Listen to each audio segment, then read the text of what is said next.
Good evening, Patrick here. Welcome to the show. We will be speaking with Adam Marcus today. Just that you guys know that, in case you missed out on seeing who we're talking with today. It's been a long time since we've done a Midnight Society, a show like this. So glad to be back. Glad to be back. And of course, it'll be just me tonight. The bat is unavailable, as is the gnat. Uh, what is that? I have. That's interesting. Okay, I didn't do anything with that. Wow. Okay, man, this is crazy. Uh, that's one for the books.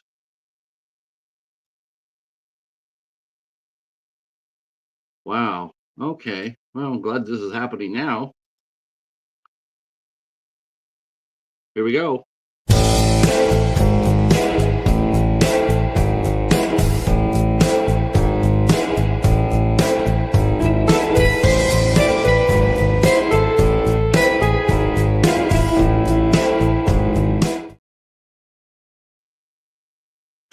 Okay, I have no idea what that banner is doing up there. Uh, okay, there it is. It's away. All right, that's a good thing. Well, today, oh boy, that was sort of weird. It's like my computer got possessed or something like that. Huh. Yes. You know what? It could have got possessed. The spirit of Jason could have got inside my computer. That's a possibility. So we're going to be welcoming back Adam Marcus, as any and many of you Friday the 13th fans know that he is the one who directed Friday the 13th. Jason Goes to Hell, the final Friday. Hey James, how are you, sir?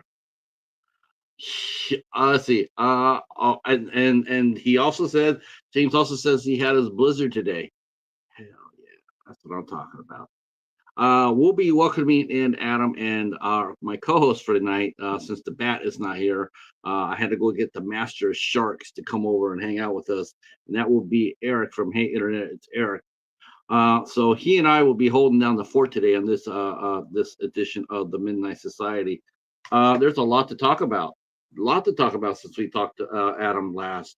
Last time he was here, he was talking to us how he's getting this documentary, is going through his documentary, and the bumps and bruises that were involved in getting it made. I mean, there was a lot of ups and downs with the movie being made, but he finally got it done. It's finally here. Um, Hearts of Darkness, the making of the Final Friday, is now out. It is he is actually going to different screenings. Him and his skeleton crew. That's his production company, led by Adam and his lovely wife Deborah, and his very very hardworking skeleton crew. Uh, the more I do this, the more I talk to people, especially actors, and I mean especially producers and directors. The one thing that really gets hammered home is the invaluableness of having a true and dedicated crew. There are a lot of producers out there and directors out there that they wouldn't be able to do what they're doing without having those people there with them. I'm just thinking about Michael James Menard out of Iowa. Thinking about Brandon Rhines out of Higher Universe, out of Canada. Just two right off the top of my head that just leap out. Mitch Lang from Louisiana. Just tremendous people who. Oh, Todd Sheets. Got to count that guy puts it at a whole new level. But it's really valuable that directors have an incredibly hardworking crew to make things happen. And that's what it sounds like Adam has. And the documentary is going to speak for itself. I can't wait to hear him talk about it. So that's what we're doing. With of course, we'll probably do a little bit of we'll probably talk a little bit about the movie, of course. But Adam also has more stuff coming up too. He is not just that's why he was pushing this. While he was pushing, um, you know, Hearts of Darkness through, he's been working on some other films too. Cry Havoc, How to Survive a Game Night, Fat Cat Massacre. Sign me up for that one. And check this out. He is working on a Creighton Duke spinoff. Dude, seriously? That is so dope because I know a lot of people whose favorite character is Creighton Duke in the series, played by Stephen Williams from 21 Jump Street. That guy, that character right there is badass. Um, Come on up. You're here, so come on up. Yeah, I always start a little bit at 7:45, but so come on up, Eric. You got the link, and we'll talk some sharks. We got like 10 minutes. Did anybody watch? I was going to ask. Did anybody watch the 50th anniversary of Jaws last night on NBC?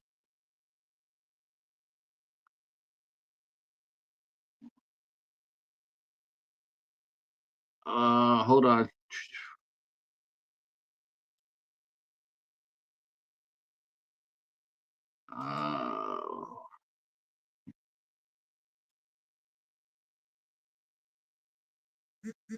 Uh, that's interesting.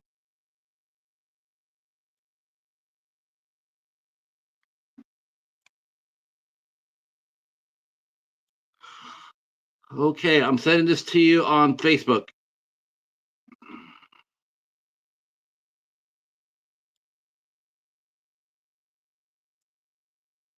Here it is.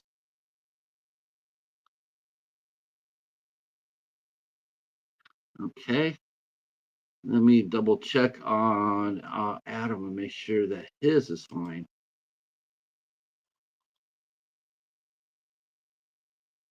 All right. Let me make sure.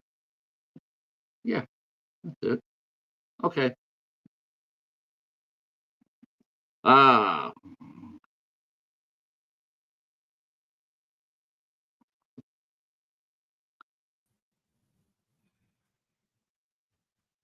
All right. You there? There we go. All right. All right. Where what I was going on? I got a link and it said for one of your future videos, and I'm making myself wonder. I said, so is this like an April Fool's joke from Patrick, like no, he's no. known to do? No. Let me I'm just checking Adam. What did this say when you clicked on it? When I clicked on it, it said it was a Clash of the Titans link for the Midnight Society. That was the original link you sent me. Really? Okay. Yes. Okay. Let me see. Let me see if wow.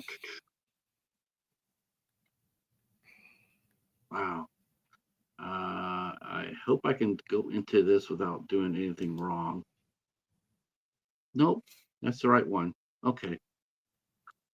Yeah, there should just be a regular share option for the link for the one you're on right now. Okay. So I was just talking about some of the new stuff that Adam's got cooking in the pipe. Mm-hmm. He's got, I'm pretty damn excited. I tell you what I'm excited about right before you got here. I'm super pumped up for I'm super pumped up for the Creighton Duke spinoff.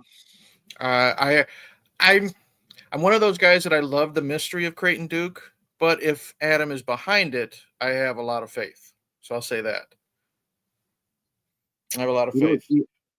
I have a lot of faith too. You know, it's gonna be damn dope. Hmm. I mean, It just makes me wonder if he's going to get Stephen Williams or if he's going to find a younger actor. Or I hope they don't do like a deep fake or whatever, with AI type of thing. So, but we'll have to wait and see. could you imagine Adam actually doing a AI? No, if he's real big on do it yourself, like with his skeleton crew, I don't see it, but you never know. That's funny though. I sent you the Clash of the Titans. I Hmm. wonder if that was subliminal. That's different from what we're doing. Right. That's different from what we're doing. That one there, we each get to bring out a truly great movie and to talk about it. So, Hmm. hey, there he is. Hey, what's up, Patrick? I've seen Eric here and there. I'm really excited for the new MK movie 2. Mortal What's Kombat, maybe. Oh, yeah, must be Mortal Kombat. Heard good things from the early showings. Also, Yankees and Mets seem to be struggling of late. Yes, the Yankees are really struggling. I mean, if you looked up in the word dictionary, there's a word there. There's them trying to, trying to climb a rope. Um, Now, if you take a really close look at your background, you'll notice that I did this in your honor, Eric. I was Hmm. thinking about you and going like, how can I make my buddy happy, make him feel at home? So if you Yeah. take a look, Yeah. Yeah. Listen, well, you know what? You're not going to get me tonight, Patrick. This is nothing but good vibes. it You is know, good vibes. That's we'll why. get back to our usual picking on each other after the stream. Okay. I'm so happy, because I was saying that last night they showed the 50th anniversary of Jaws on network TV. Mm-hmm. Network TV, they showed it now. Now they could show it easily. Remember back Right. then in the day, God, they would, it would be cut to ribbons, right? Yeah. Jaws was like 2 hours long, and on TV it'd Two be and a like half or three with commercials. three of commercials, and they would cut all the gory stuff out. So it'd Mm-hmm. be like an hour and a half of a 2 hour movie in a 3 hour time spot. Right. Um, but they had Steven Spielberg on. So basically, what Hmm. it was a network watch party. Okay. That's kind of neat. That is sort of neat. I was actually thinking that's pretty damn cool. Like, all right, and that I've been doing that as of late too. Hmm. With my watch parties is I've been trying to get on a director or a screenwriter or actor, to come on and talk about the movie Hmm. as the movie was being made. Man, it's pretty damn cool. I'm Yeah, really because good. you had Spider on for Teardrop a week or so Yeah, ago, right? yes, Mm-hmm. yeah, he was fantastic. Mm-hmm. Hey, Mike, how are you? I watched your interview with Ryan today. I dropped a comment too, and it was a great show, by the way. Great show. Yeah, Mike's got a new interview series called 1 Hour Conversations, and Okay. he's talked to the YouTube community for 1 hour. He's even got a clock on there going like this is 1 hour is I got one more minute, I got one more point to make. Click, you're done. Oh, Come back, nice. I come like back that. come back the next time. I like that. I like that. That's really I cool. I'll have do to check it too. out. You have to That's too. It's really send me a link when we're done. definitely. Speaking of interviews, what about you, man? What do you got? I know you're moving. Yes, we're in the process of moving right now, but that's why I told the wife, I said, I'm done packing. I'm making myself available for an hour to 90 minutes. Don't want to miss Adam again, for the second time he's been on. But interview wise, I don't plan on doing anything until we're officially moved over in July and get the internet set up. But I have a couple wrestlers, a couple more pro wrestlers scheduled. I have James Fury, who is a really good independent wrestler. But as I told you, I'm also going to kind of get away from YouTubers. Like I'll have Marty from the Trash Picture Show. I want him on big time, but kind of get away from the YouTubers and the wrestlers for a little bit. And I'm going to reach out to a friend of mine named Charlie who makes little horror figurines that he sells on Etsy that I've displayed before.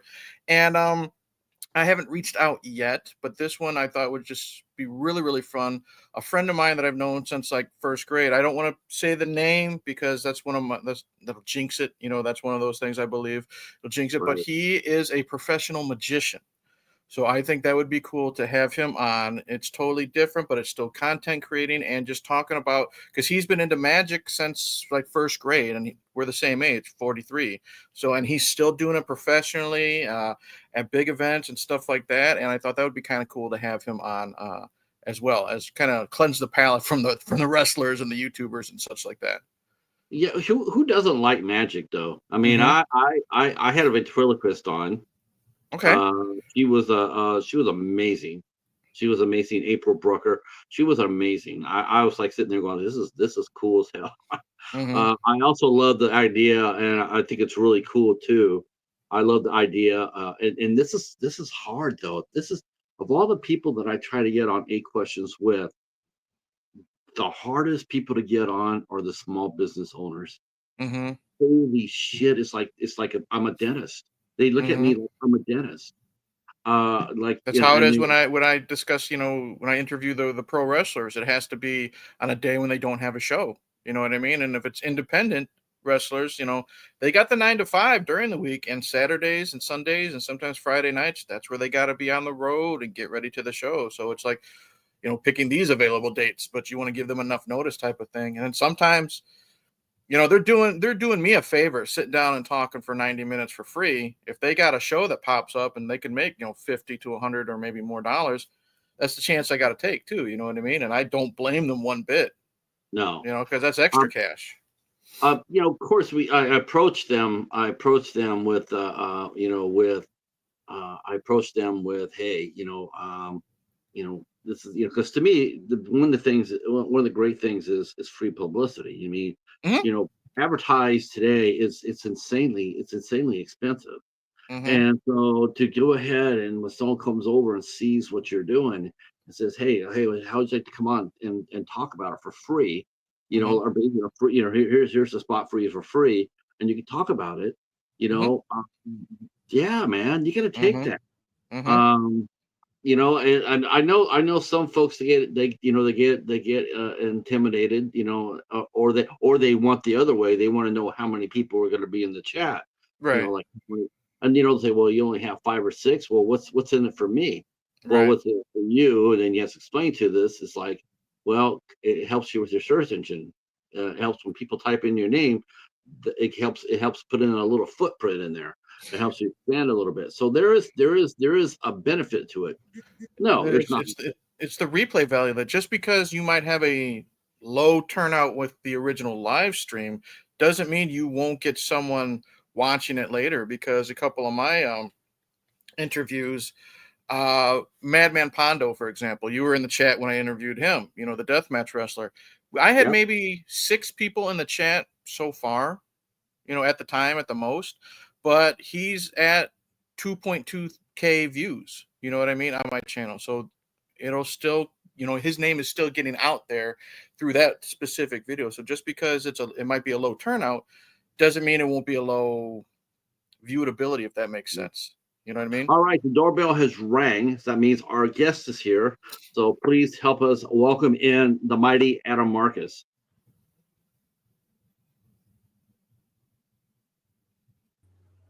Hey guys.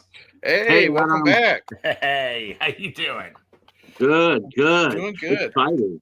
We're excited to have you back. I love Very, it. I'm very happy to excited. be back, guys. No, appreciate it. Yeah. Lots has changed in the world since we last talked. Yeah, that's for sure. Yeah, Um, first thing that's changed, it looks like you got a nice, sweet little poster behind you I that do.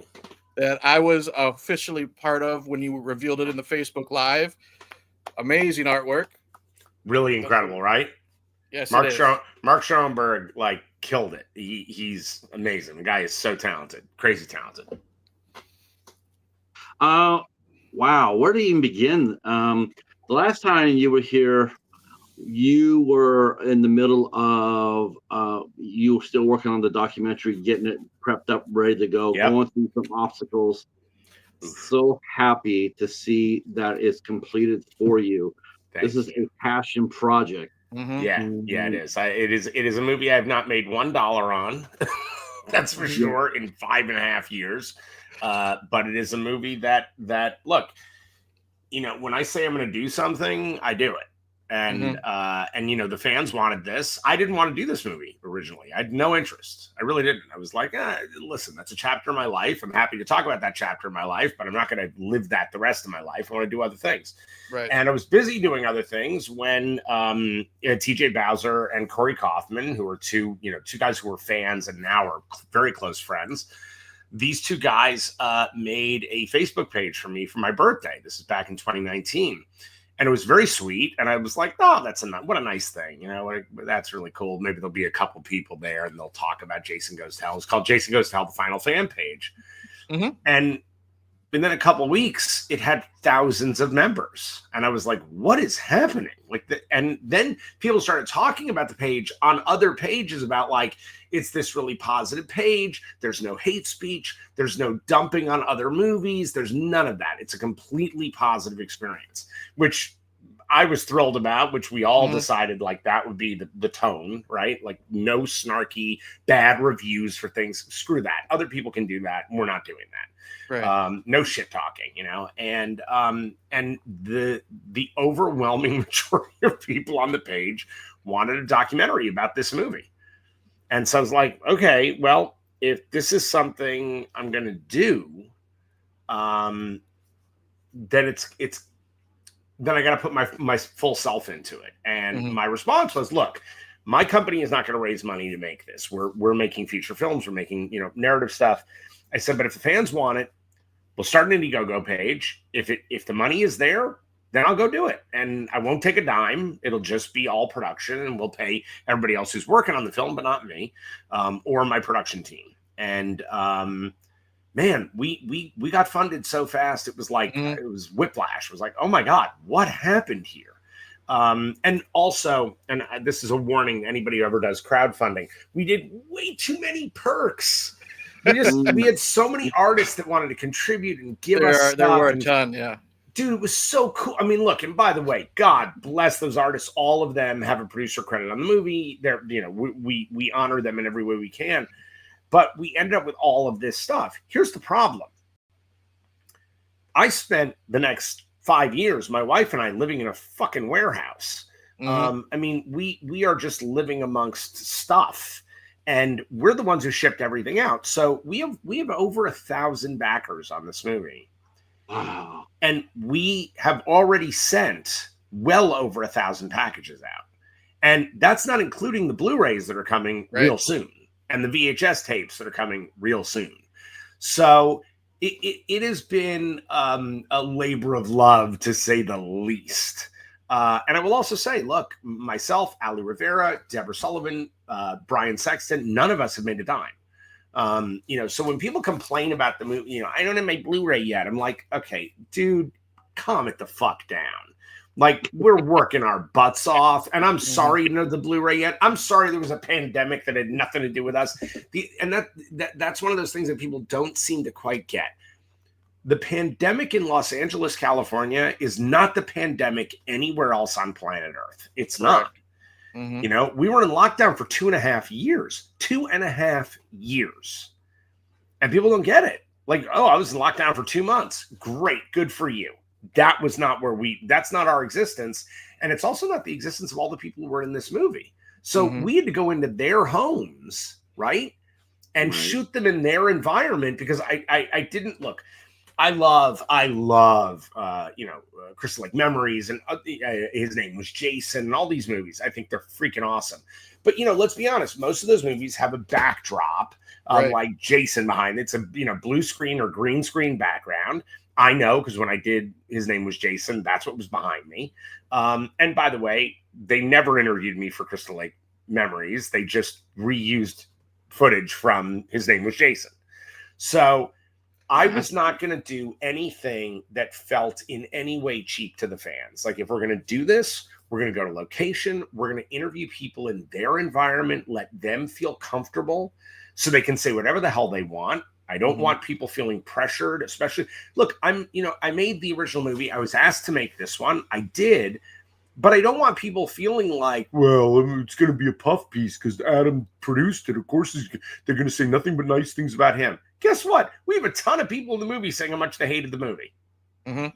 Like, we're not doing that. And when it came to the interviews, I told, you know, from Kane Hodder down, I said, listen, guys, if you had a problem with me, if you want me to step out of the room or you don't want me to show up at all to your interview, happy not to. In fact, I wasn't going to show up. I was not there for Kane's interview, and I wasn't there for Stephen Williams' interview, which are the first two interviews.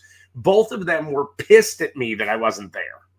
Right. I would think so too. Yeah. They were pissed. And I was like, guys, I was just giving you the space to shit talk me if you wanted to.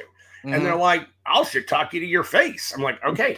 Yeah. So I asked each person, listen, if you want me there, great. If you don't want me there, that's cool too. You guys make the choice. Every single person wanted me there. And it was why the hell wouldn't they want you there? Well, by the way, look, here's the thing. It's not a matter of that. It's a matter of me saying, look, as a filmmaker, I want you to feel safe to say your piece. I don't want it to be a puff piece. And I will tell you, John D. LeMay and I went around on a couple issues, which was great. Like, that was fun. Okay. And Stephen Culp and I, Stephen had a couple things to say about the movie that I was like, God damn, okay, cool. But you know what? Good. Like, yeah, we're making something that exposes sort of filmmaking in general, right? Here's the thing. The other thing people don't know. Okay, first off, we're not making a fan film.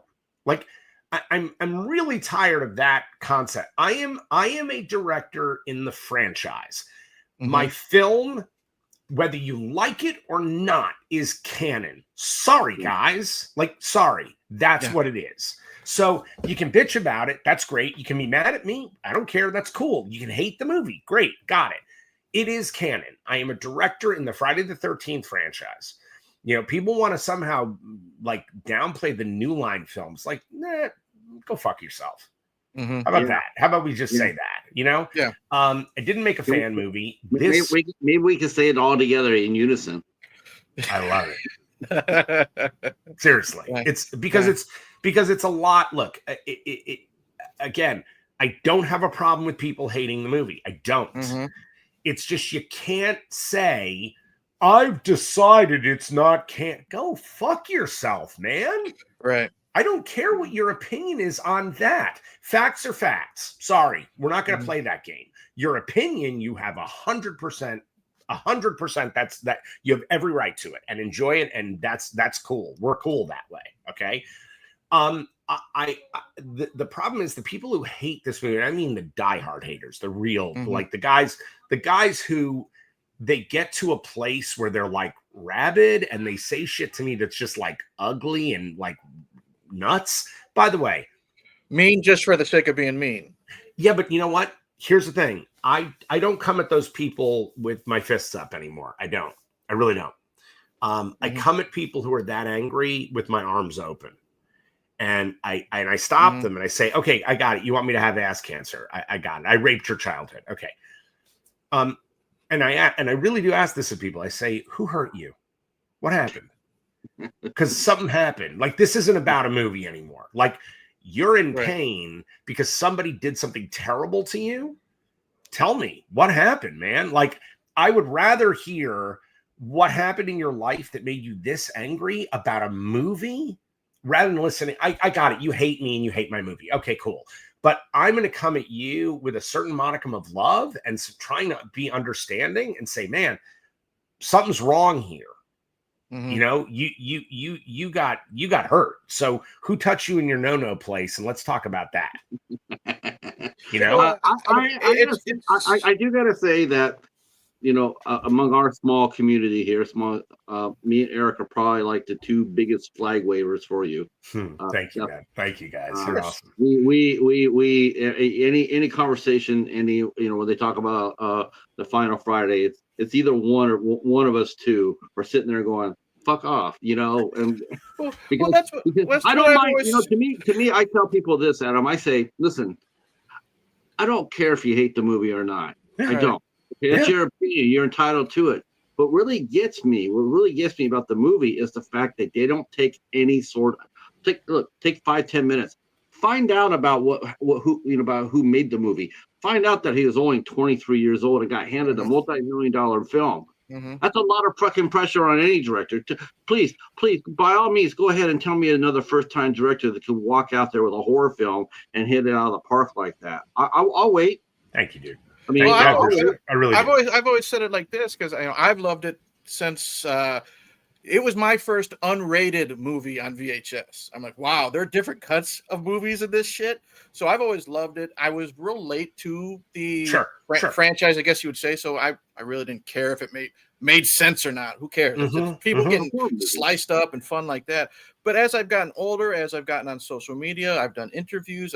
I've seen the, you know, behind the curtain stuff like that. And I look at myself and I look at people that I talk to when we're discussing movies, water cooler talk, and I'm thinking to myself, you hate a movie, that's fine. I hate my own movies, but I'm like, absolutely. You do realize that all you did was waste 90 minutes of your life, maybe 4 minutes on Amazon, $4 on Amazon Prime. You know, you can move on, right? It's like Last House on the Left. It's only a movie. So who cares? Whoop-de-doo. Look, so, by the way, when they cross that line, but like they said, and they insult you, it's just insane how people just get that. But here's the thing: they're not insulting me anymore. Look, I used to take it really personally. I really did. And you know, there was one guy I remember. I said something about, listen, I'm kind of Teflon about this movie now. And then he was like, well, you know, I read this thing that you said your feelings were hurt. So are you Teflon or not Teflon? And at that point, I just want to go, dude, wow. Your life is so empty that you're actually trying to correct me on my feelings? Like, what? Here's the thing. Would I love everybody to love this movie? Of course I would. Of course I would. That I'm not, you know, impervious to that. But am I mortally wounded when someone says I don't like your movie? No, man. No, that's okay. Cool. Look, movies are not made for everybody. They're just simply not. Me personally, like, I love nothing more than I love going out and seeing an art house movie, right? Love it. Totally dig it. Or a foreign film. Do I think that everybody is an idiot for not liking that? No. No. Do I know that film is made for a tiny percentage of the audience? And by the way, if that percentage of the audience sees the film's a hit. I know that. I mean, horror is not. Look, do you know how often I have to hear, well, I'm not really into horror movies? You know how many people say that to me daily in my own world? Do you know how many people that I adore, that are close friends of mine, who have not seen a bunch of my work? And that's cool. I get it, man. I mean, look, people who hate horror movies are the people that directors want desperately to watch horror movies, because those are the people who are going to be actually frightened, and that's what we made them for, you know? When people talk about whether something makes sense or doesn't make sense, I just go, guys, okay, come on. Part 1 to part 2. And that's it. We're done. None of it makes sense. None of that makes sense. It just doesn't. And when people talk about, like, you know, Jason is just a killing machine, is he?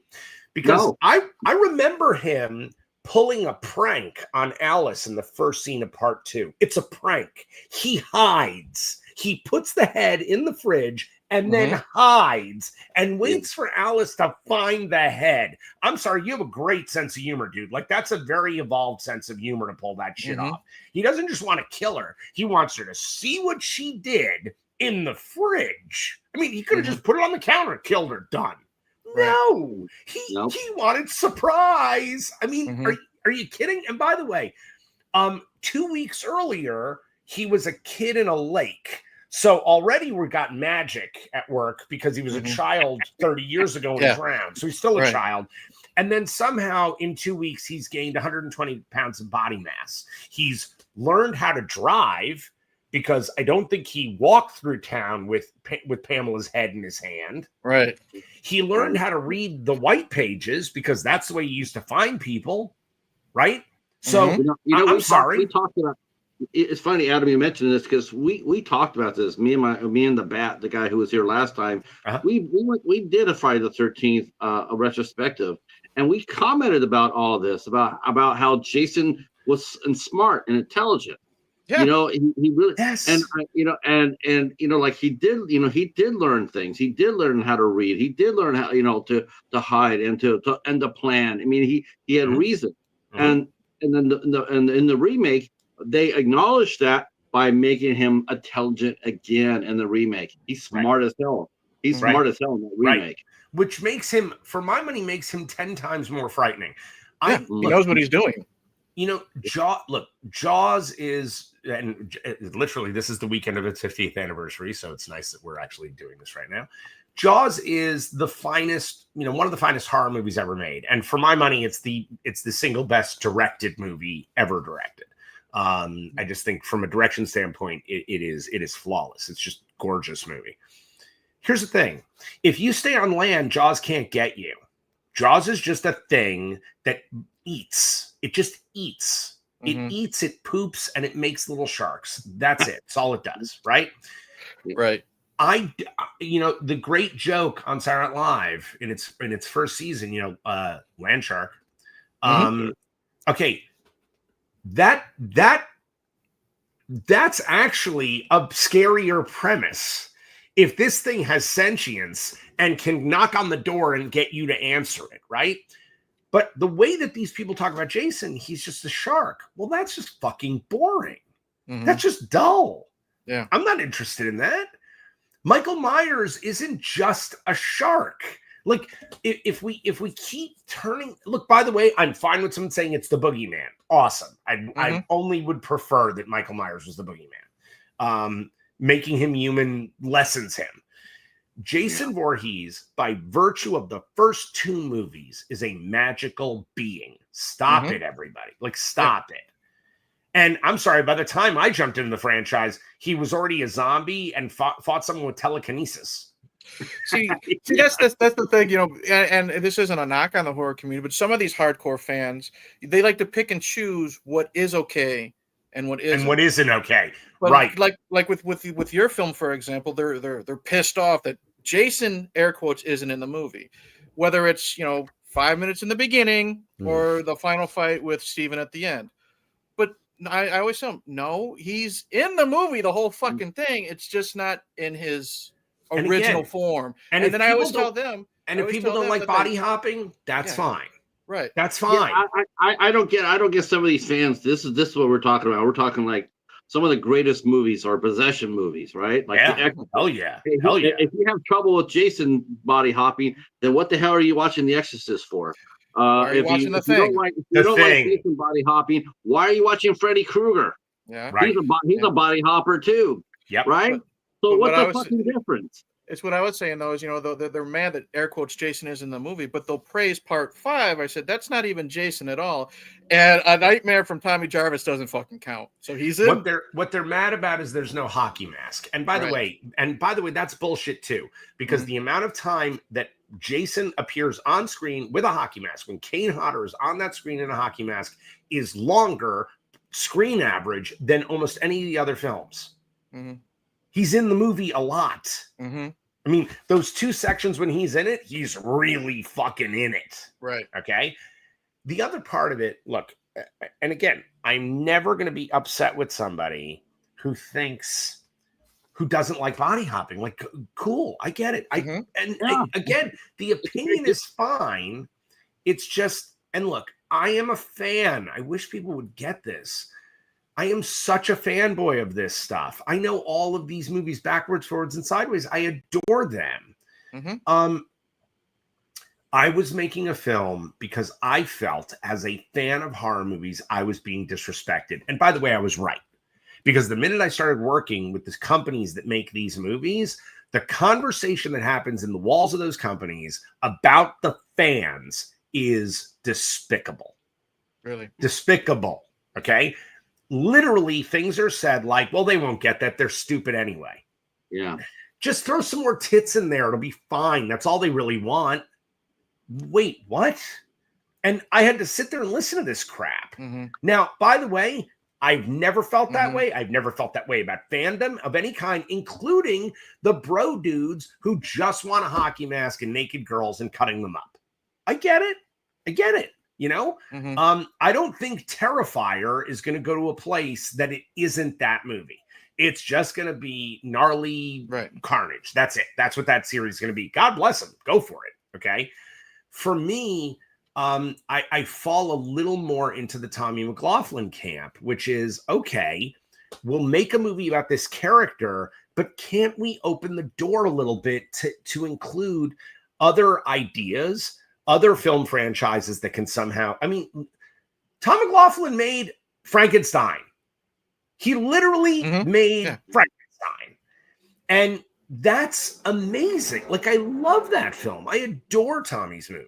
Yeah. And for me, I've always thought of Jason Goes to Hell as a spiritual sister to that movie. Like, those two films are connected in sense of humor, in ability to push out the walls and actually bring in other ideas from other franchises.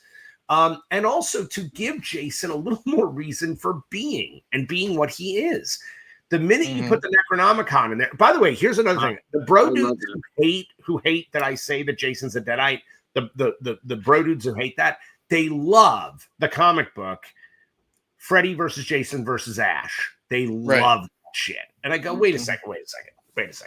You're cool with the Evil Dead being involved as long as we're not saying that Jason is part of that? Well, why wouldn't he be? He's a zombie. Like, what is it that you're I truly just don't understand the problem. Yeah. I don't. It's sometimes with me, it's like the pick and choose stuff. I mean, and I want to give a shout out to Tom McLaughlin. Like you talked about, some of the executives, I'll just throw some more tits in there. Everyone loves Jason Lives, and this is the only one with no nudity. You know what I mean? Yep. That's something people don't realize. There's more than just, sex and hack and slash when it comes to this. One thing I wanted to actually ask you now is, now that you with the negative, now with the positive, like, did you ever think that, because for the longest time, Jason Goes to Hell was like the redheaded stepchild. It really was. You bet. Yep. But now that it's come out of nowhere, have you ever, like, I was just thinking about this last night. Do you ever feel like, say, like a Hayden Christensen? You're like, he's getting all this praise now, but they shit on him 20 years ago. Or I can't think of the guy from the Amazing Spider-Man movies, Andrew Garfield. Yeah, Andrew Garfield, who's a fantastic actor. God, he's so they're good. praising him now, but they hated his movies. Yeah. Did you ever feel like what they could be feeling about, like, where were you fuckers, 30 years ago? Well, I think you're just appreciative of it that it's I'm so appreciative. I'm so appreciative. May you always live long enough to become the hero.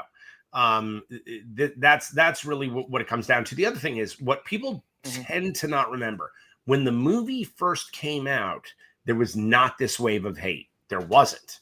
No. We were one of the best reviewed Friday the 13th movies. I've got the receipts. The New York Times liked our movie. The Wall Street Journal liked our movie. Alan Jones, the head critic for Starburst magazine in England, the Gene Siskel of critics in England, him and Mark Kermode, right? The two of them loved Jason Goes to Hell, loved it. Alan gave it 9 out of 10 stars. That's enormous. I just watched In Search of Darkness, the first half of the 90s that you're in. Yeah. And I made sure I at least watched, it's 6 fucking hours long, but I made sure to get to the Jason Goes to Hell part. But there's something you said that The Fugitive is number 1, the rest of the box office goes to hell. Yeah. Because it made 3 times its budget. People got to realize. No, it made more than that. It made more than that in opening weekend. We made the movie for $2.5 million. When you realize, okay, Jason Takes Manhattan, where they never went to Manhattan, or they went there for one shot. Jason Takes Manhattan was $4 million, half a decade before I got to shoot Jason Goes to Hell. Okay, so just think about that. I had to use almost half the money that movie had half a decade earlier. That's how low budget we were. Yeah, and I'm sorry. It seemed like every movie that New Line made after that, it seemed like it got, like, okay, it made a profit. So can we do it? Can we make it for cheaper and still get a profit? I mean, it's sort of funny. And it's like that with other franchises too. I've seen the same thing. It's like you can start a franchise and then especially the home market franchises, you can start off really well. And then everyone that comes in after that gets lower and lower. Yes. But you're right. You know what? It's less New Line. That's less New Line and more Dimension. Dimension did that to everything, especially the Hellraiser franchise. New Line, remember, New Line spent more and more money on every Freddy movie. Like, each budget got higher. The thing about New Line, and God bless New Line. I mean, look, there's no other studio that would have rolled the dice on me. There's no way. Letting a 23-year-old kid fresh out of film school own the franchise for a couple of years to play with, that is something only New Line would have done. Here's the thing. you're right, Patrick, in that it's the Friday the 13th franchise that they would make more and more money and give us less and less to produce the movies. That's the truth.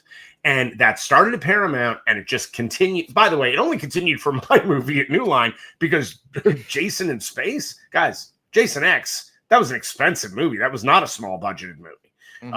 In the idea of Friday the 13th. And Freddy versus Jason was a really well budgeted movie. Look, you had to pay Wes Craven, Sean Cunningham, and Michael Shea. I mean, and these guys alone, that's a few $1 million.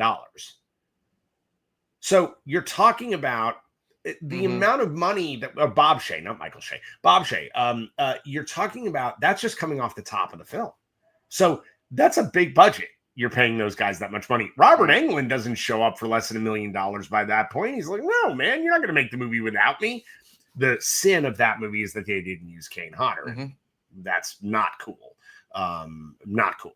That's what happens when you director when you have a director who hates one franchise and loves the other. No one can accuse me of hating the Friday the 13th franchise. I love that franchise. I love it. I love it. Are there certain movies in that franchise that I find less fun than others? Sure, of course. But did I see every single one of them in theater? You bet I did. Multiple times. Do I own every possible physical media version of every one of those things? Yes, I do. To this day. Because I love the films. So look, you can disagree with it. That's great. But here's what's happened to what your point was. There has been such a turnaround for this movie. There's been such a loving sweetness about it. And I got to tell you, it really started for me. It really started when that fan page went up. Things changed. Like suddenly things changed because when the movie came out, it was not hated immediately. Yes, there were people who hated it, of course, but it was not this wave of hate. It wasn't until the internet. The internet happened, then YouTube happened. And this douche nozzle who made this video, how New Line destroyed the Friday 13th franchise. This douche, this guy is the one who started the hate.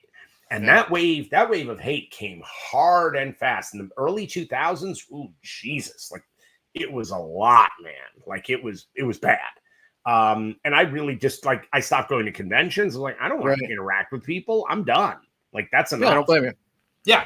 And look, at that point I was writing television for Fox and for Warner Brothers.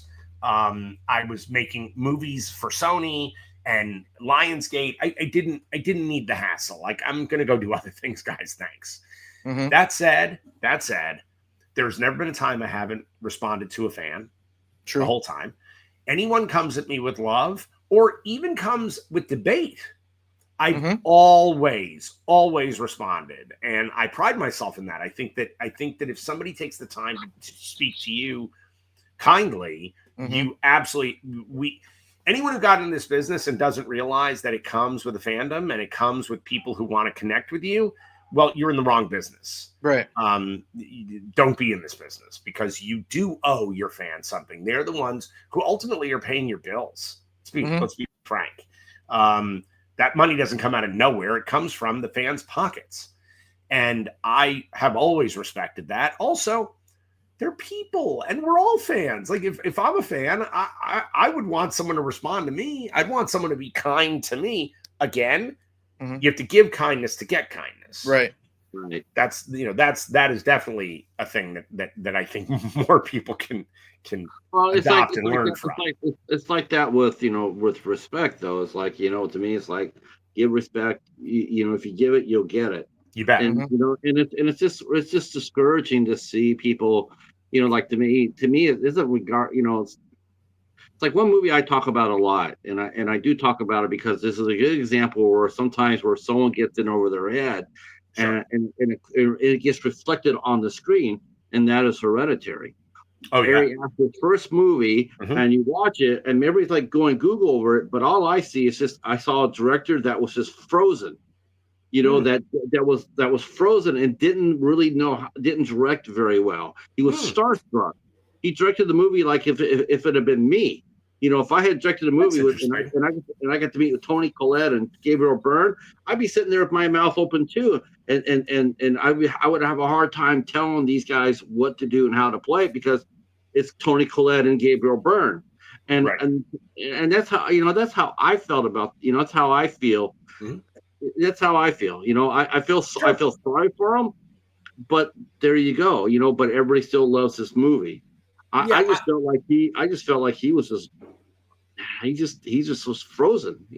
I don't know. That's interesting. I've never thought about that. That's interesting. I can say this. Okay. Okay. Just on the Hereditary thing. Okay. So look, I think that the worst thing that could have happened to Hereditary happened, which is anyone saying the scariest movie since The Exorcist. Okay.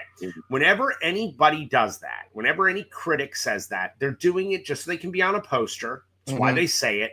Okay. You are saddling a movie with something it can never accomplish. Ever. Correct. There is never going to be a movie as scary as The Exorcist. Doesn't exist. Sorry. I've seen, 10,000 horror movies since The Exorcist was released. And I'm sorry. Nope. No one's ever done it. Have people come close? Sure. Are there films that I would say, God, that was fucking terrifying? Yes. The Exorcist found a way to crawl under your skin and stay there. Stay with you. And it is, by the way, that and Jaws. Look at Jaws. I mean, I have grown adult male friends who will not swim in a swimming pool because of Jaws. That is not a joke. No. They won't go to a pool. I'm like, Jaws is not coming for you in the pool, douchebag. What are you doing? However, with Hereditary, I first off, I'm a huge fan of Ari Aster's short films before he made Hereditary. And if you haven't seen them, I recommend them. They are far more disturbing than Hereditary, like really disturbing. He takes on some subject matter that you're going to be like, oh my God, I had no idea he made this movie. The acting is not great, but the filmmaking is fantastic, and the storytelling is really interesting. Here's the thing about Hereditary, and I do really love that movie for a number of reasons.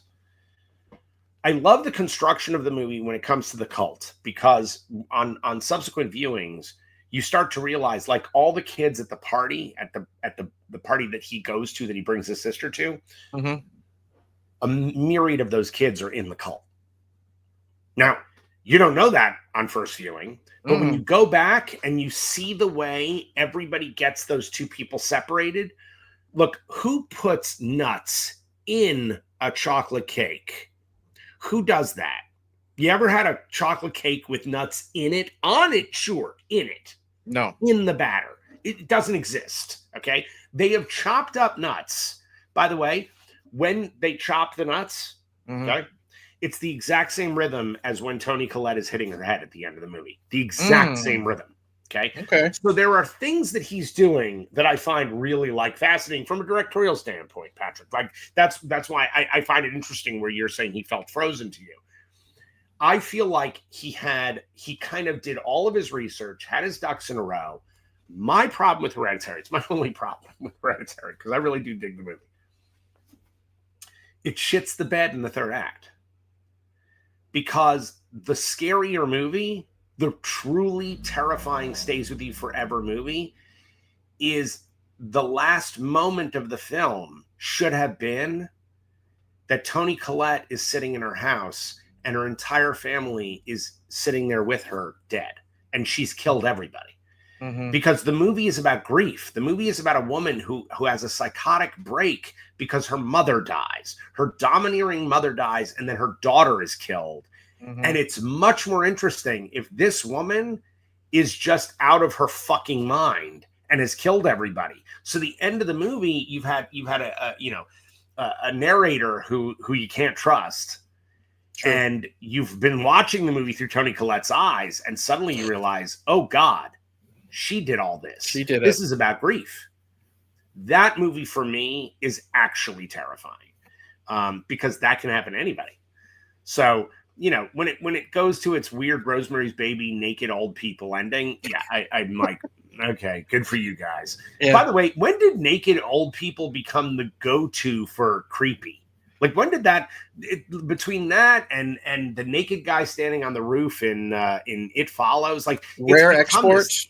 Have you ever seen Rare right. Exports? Yes, Rare Yeah. Exports, another one. Yes, The Naked yes. Elves. Yeah. It's just a weird, like, I'm like, what is this? I think it's just supposed to be like shock value. You don't expect just a naked old man standing there right in front of you. I think that's what it is. And then that's just like an easy go-to. Look, I will tell you this. The have you guys seen Nocturnal Animals? No, I've heard of it. Ooh, it's good. It's good. Really good movie. Very, by the way, very disturbing. More disturbing than a lot of horror movies. And it's not a horror movie. It's kind of a thriller. Kind of. It's not really. The opening sequence is something that you will never forget, and it involves nudity. It's all nudity, but it is nudity you don't expect. Okay, and it's shocking and kind of wonderful at the same time. That, to me, I go, okay, I get what Tom Ford is doing by doing what he does with this nudity. Mm-hmm. For me, when Ari Aster did it, I just kind of went, all right, whatever. I got it. Oh, naked old people. Yeah. I find it to be a cheap shot, and I never find it as satisfying as a filmmaker wants me to find it. My phone's possessed, so if this happens a couple more times, I might have to just go in the chat. I don't know what it is. It just keeps on booting me out. So it's kicking you out. It's not just turning your camera. It's kicking you out. It's kicking me out. It's like it's taking me. It's weird. It's like, okay, I've had troubles with StreamYard before, but not like it. I'm telling you, it's like a spirit jumping from body to body. I'm telling you, you spoke ill of Ari Aster, and look what happens. That's what it is. Dude. It's the Hereditary fans going after you. I'm telling you. Payment. It's all payment. Yeah, I heard what she said. I was trying. I didn't know if you could still hear me, but I guess not. But no. As far as Hereditary goes, yeah, that ending would have been a banger. It would have been sort of like a high tension type of ending, right? Like we're with her, then at the end she turns out to be the villainess. That would have been interesting. And by the way, look, let's put it this way. Okay, so this is a movie that for you doesn't work. For me, I'm a big fan. And look at that. We're having a civil discourse about a movie that we disagree on. Sure. This is what I'm saying. This is what I'm saying. And honestly, the best fans that I've met in our fandom are people who have this kind of conversation where I used to spend. So my best friend in the world is a guy named Eric Beatner. Eric Beatner and I have been best friends since he was 14. I was 15. Mm-hmm. He is now the editor for my company, for Skeleton Crew. Eric is a 9-time Emmy-nominated editor for The Amazing Race, which he's the lead editor on. Oh. He cut every single episode of Fear Factor. The guy he's just a badass. And Eric and I started working together when we were kids. Like, I directed him over a dozen shows. He was one of the leads of my student film that won me all the awards that got me my career. So this guy, he's my brother, right? Okay. This guy and I, we constantly talk about and bemoan the state of critical discourse, because our entire relationship was based on the fact that the two of us would watch horror movies until midnight or 1 a.m. And then we'd spent the next 3 to 4 hours debating them. Mm-hmm. And you would get into knockdown dragouts, but it was fun. Like, him and I have such disagreements to this day. And I love this guy and he loves me and we work together. And that I wish that more people, by the way, I was on the jury of the Women in Horror Film Festival, which then became Renegade Festival in Georgia. And what I loved most about that festival is that after a night of screenings and after a day of just everybody watching movies, we'd all go back to the hotel, hang out in the lobby or in one of the side ballrooms, and be up till 5 a.m. talking film. And it would be like 20 to 30 people just talking film, just all having a discourse about it. And it was a ton of filmmakers and film fans. And, I miss that. I miss it because we are now in a period of time where if somebody doesn't agree with you, they should fucking die. Yeah, it's a fight. Yeah. Yeah.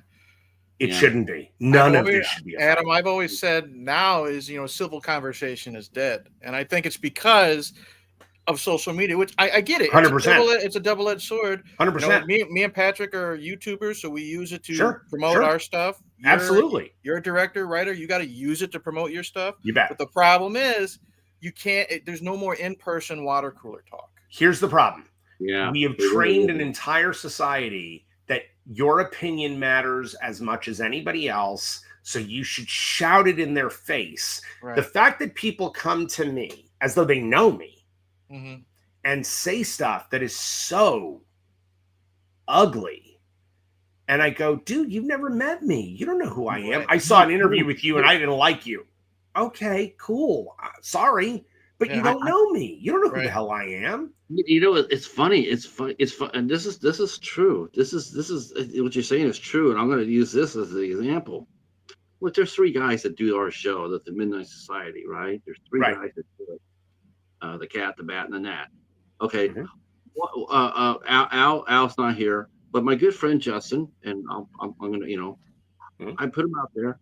And to me, it's like we have talked before, and like he mentioned to me, like like the movie wasn't his favorite Jason movie. I get that. Sure. Now instead of bringing that, now this is where I'm at. Now that okay, I don't want to bring anybody. I don't want to bring anybody on unless they're neutral or positive, because if they go negative, they go all in for it. And I don't want that. I've had that happen before, where someone has just turned around and just jumped on a guest. And I'm like, there's nothing I can do. There's nothing I can do. So on the air of caution, I didn't ask Justin, and I wish I had. I didn't ask him to come on, but I know next time I will. Oh, and feel free. Look, okay, I'll give you an example. There's a buddy of mine, Steve, up in Canada, who has a podcast with three of his friends, and he's had me on a couple times just to discuss and talk about movies or Jason Goes to Hell or Texas Chainsaw. He actually is a huge fan of Secret Santa, so we're talking about that a lot. Yes. Well, at one point, he told me thank you, brother. He told me one of his co-hosts, who I'd not yet met, this guy Martin, hates Jason Goes to Hell, and we'll go on and on and on, chapter and verse about it. Now, he's not a prick. I mean, he's he's a decent dude, but he does not like the movie, and he talks about it. Okay, so Steve said, "Listen, we're going to be doing a roundtable discussion about Jason Goes to Hell. I want you to be waiting in the wings. I won't let Martin know that you're there." And in the middle of one of his rants, I'm just going to bring you on. You'll just appear, and I want you to just sit there listening to him. Just sit there being there, right? It was like, okay, this is genius. Like, I love everything about that's it. Fun. He brings me on. We do this whole thing. We set it up. He brings me on. The guy is going on and on about how much it sucks. And I'm like, And suddenly he looks over and he goes, oh, no. Are you kidding me? And he turns beet red, right? I make fun of him mercilessly in the next part of this. We're all laughing. It's great fun. I then send him, Steve asks me, gives me the guy's address. He says, would you send him an autograph picture? He thought you were awesome, but he would never think to ask you. I was like, absolutely. So I wrote this autograph to him that included the fact of, like, Martin, for the biggest Jason Goes to Hell supporter that I've ever met, for a man who loves every frame of that film, I am indebted to you for your love of this movie. So I go on and on, send it to him. This guy, not a month ago, reached out to me and said, hey, my daughter is 12 years old and is starting her own movie podcast. Would you be one of her first guests? Wow. And I said, abso-freaking-lutely, man. He says, listen, I'm telling you, she loves your movie. And I told her that you're one of the classiest guys I've ever met, that you would never be, that I feel completely safe with you working with her. Would you go on a podcast with her? Dude, I spent an hour with her a couple of weeks ago, and now it's on my page. I put it on my page. This 12-year-old, first off, she had some of the best questions I've ever heard of any interview. Like, I was like, wow, this kid really did research. And she's French Canadian. She speaks French. She speaks English, but it's broken. She's not quite. I got to tell you, like, it was like, it wasn't just like, oh, it's adorable. She's 12 and she is an adorable 12-year-old. Sure. It's that she was a prepared, studious kid. The only reason any of this happened is one of the happiest hours I've ever spent. The reason it happened was because her dad hated Jason Goes to Hell and had a sense of humor when we caught him in it. That's what happens when people are cool to each other. Yeah. Now, I want to talk a little bit about the making of the documentary. Please and we're do. talking about how, because you mentioned earlier about you were being on you were just like me, Aaron, on the side of caution. Yes. But as far as it went, as far as the he froze a little bit. Film, I got him. I got him. Oh. Keep going. am I I still got you. frozen? Okay. Nope, No, good. you're frozen. You're not frozen for me, actually. Eric, you're frozen a little bit. Now you're good. Now everybody's good. Okay. So It's the Ari Aster fans, I swear. I'm telling you. yeah, I'm telling you, it must be. So as far as that goes, how did you get the people to come up to talk to you? You mentioned, you talked to Steven, you talked to Kane. Did you make up a list of everybody in the movie that was still with us? And did you go in person to talk to each of them, or did you do it by all by Zoom? No, no, we didn't do anything by Zoom. I called everybody. There's no Zoom interviews in the doc. It doesn't exist. Everybody was shot live. Perfect. The people who didn't live in LA, we sent splinter units out. Allie shot 2 people in Chicago, including Rusty Schwimmer. Oh my God, who I just adore. I love that woman. There's just nobody better. There's nobody better. She's fucking extraordinary. I went to most of the cast and asked them to be involved. If I didn't, it was Peter Bracke who did. Peter Bracke, who wrote Crystal Lake Memories, the book. Yep. And Peter was the historian on the film, and he wrote all of the questions that were asked of everybody. So we as a team kind of approached people to see if they would be interested to do it. There were only Sean Cunningham was approached 6 times. He never responded. Just never responded to anybody. So, okay, cool. We asked. Cool. We didn't go to Erin Gray because she is Sean's road manager now. And I kind of went, I don't want to put her between a rock and a hard place. Like, that's not fair. That's not fair to do to her. Like, I'm not going to do that to her. So we didn't. The only person who it didn't work out for specific reasons was Carrie Keegan. We don't have Carrie in the movie. We don't speak ill of her, and my feud with her was buried 15 years ago. That she and I met, and we're good. We're good to go. So that's really it. We had an interview scheduled with Leslie Jordan, and he passed before we could. I was going to ask if he made it to the film. No, the movie is dedicated to him. There's a dedication at the end to Leslie, who I adore. He was. I don't mean to step on your toes, but you're talking about you guys. You were put through hell because it's in-person interviews with COVID, and you can't really do as much as you want.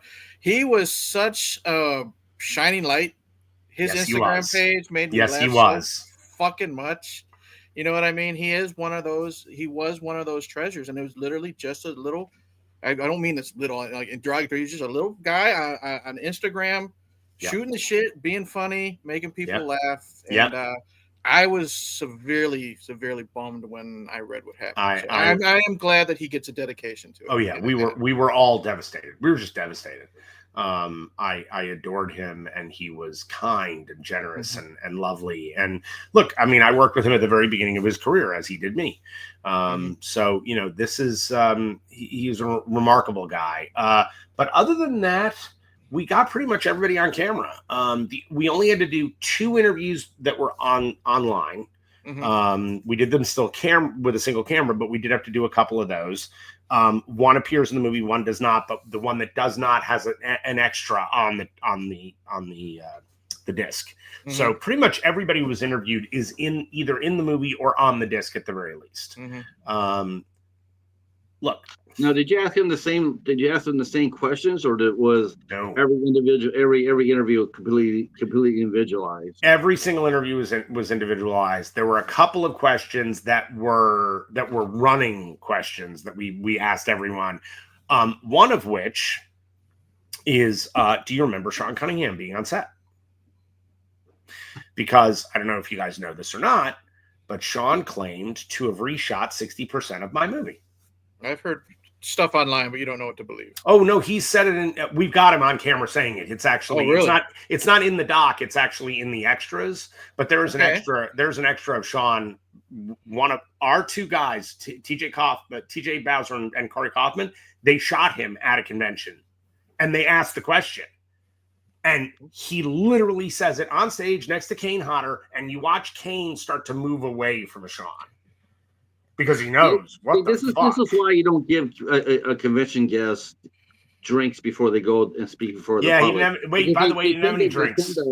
He didn't have any drinks. Sean's been dry since his, I guess, mid-40s, late 40s, because he had a problem. So Sean says all this on camera, and there is not one person, including close friends of Sean's, who says, yeah, Sean was on set all the time. Nope.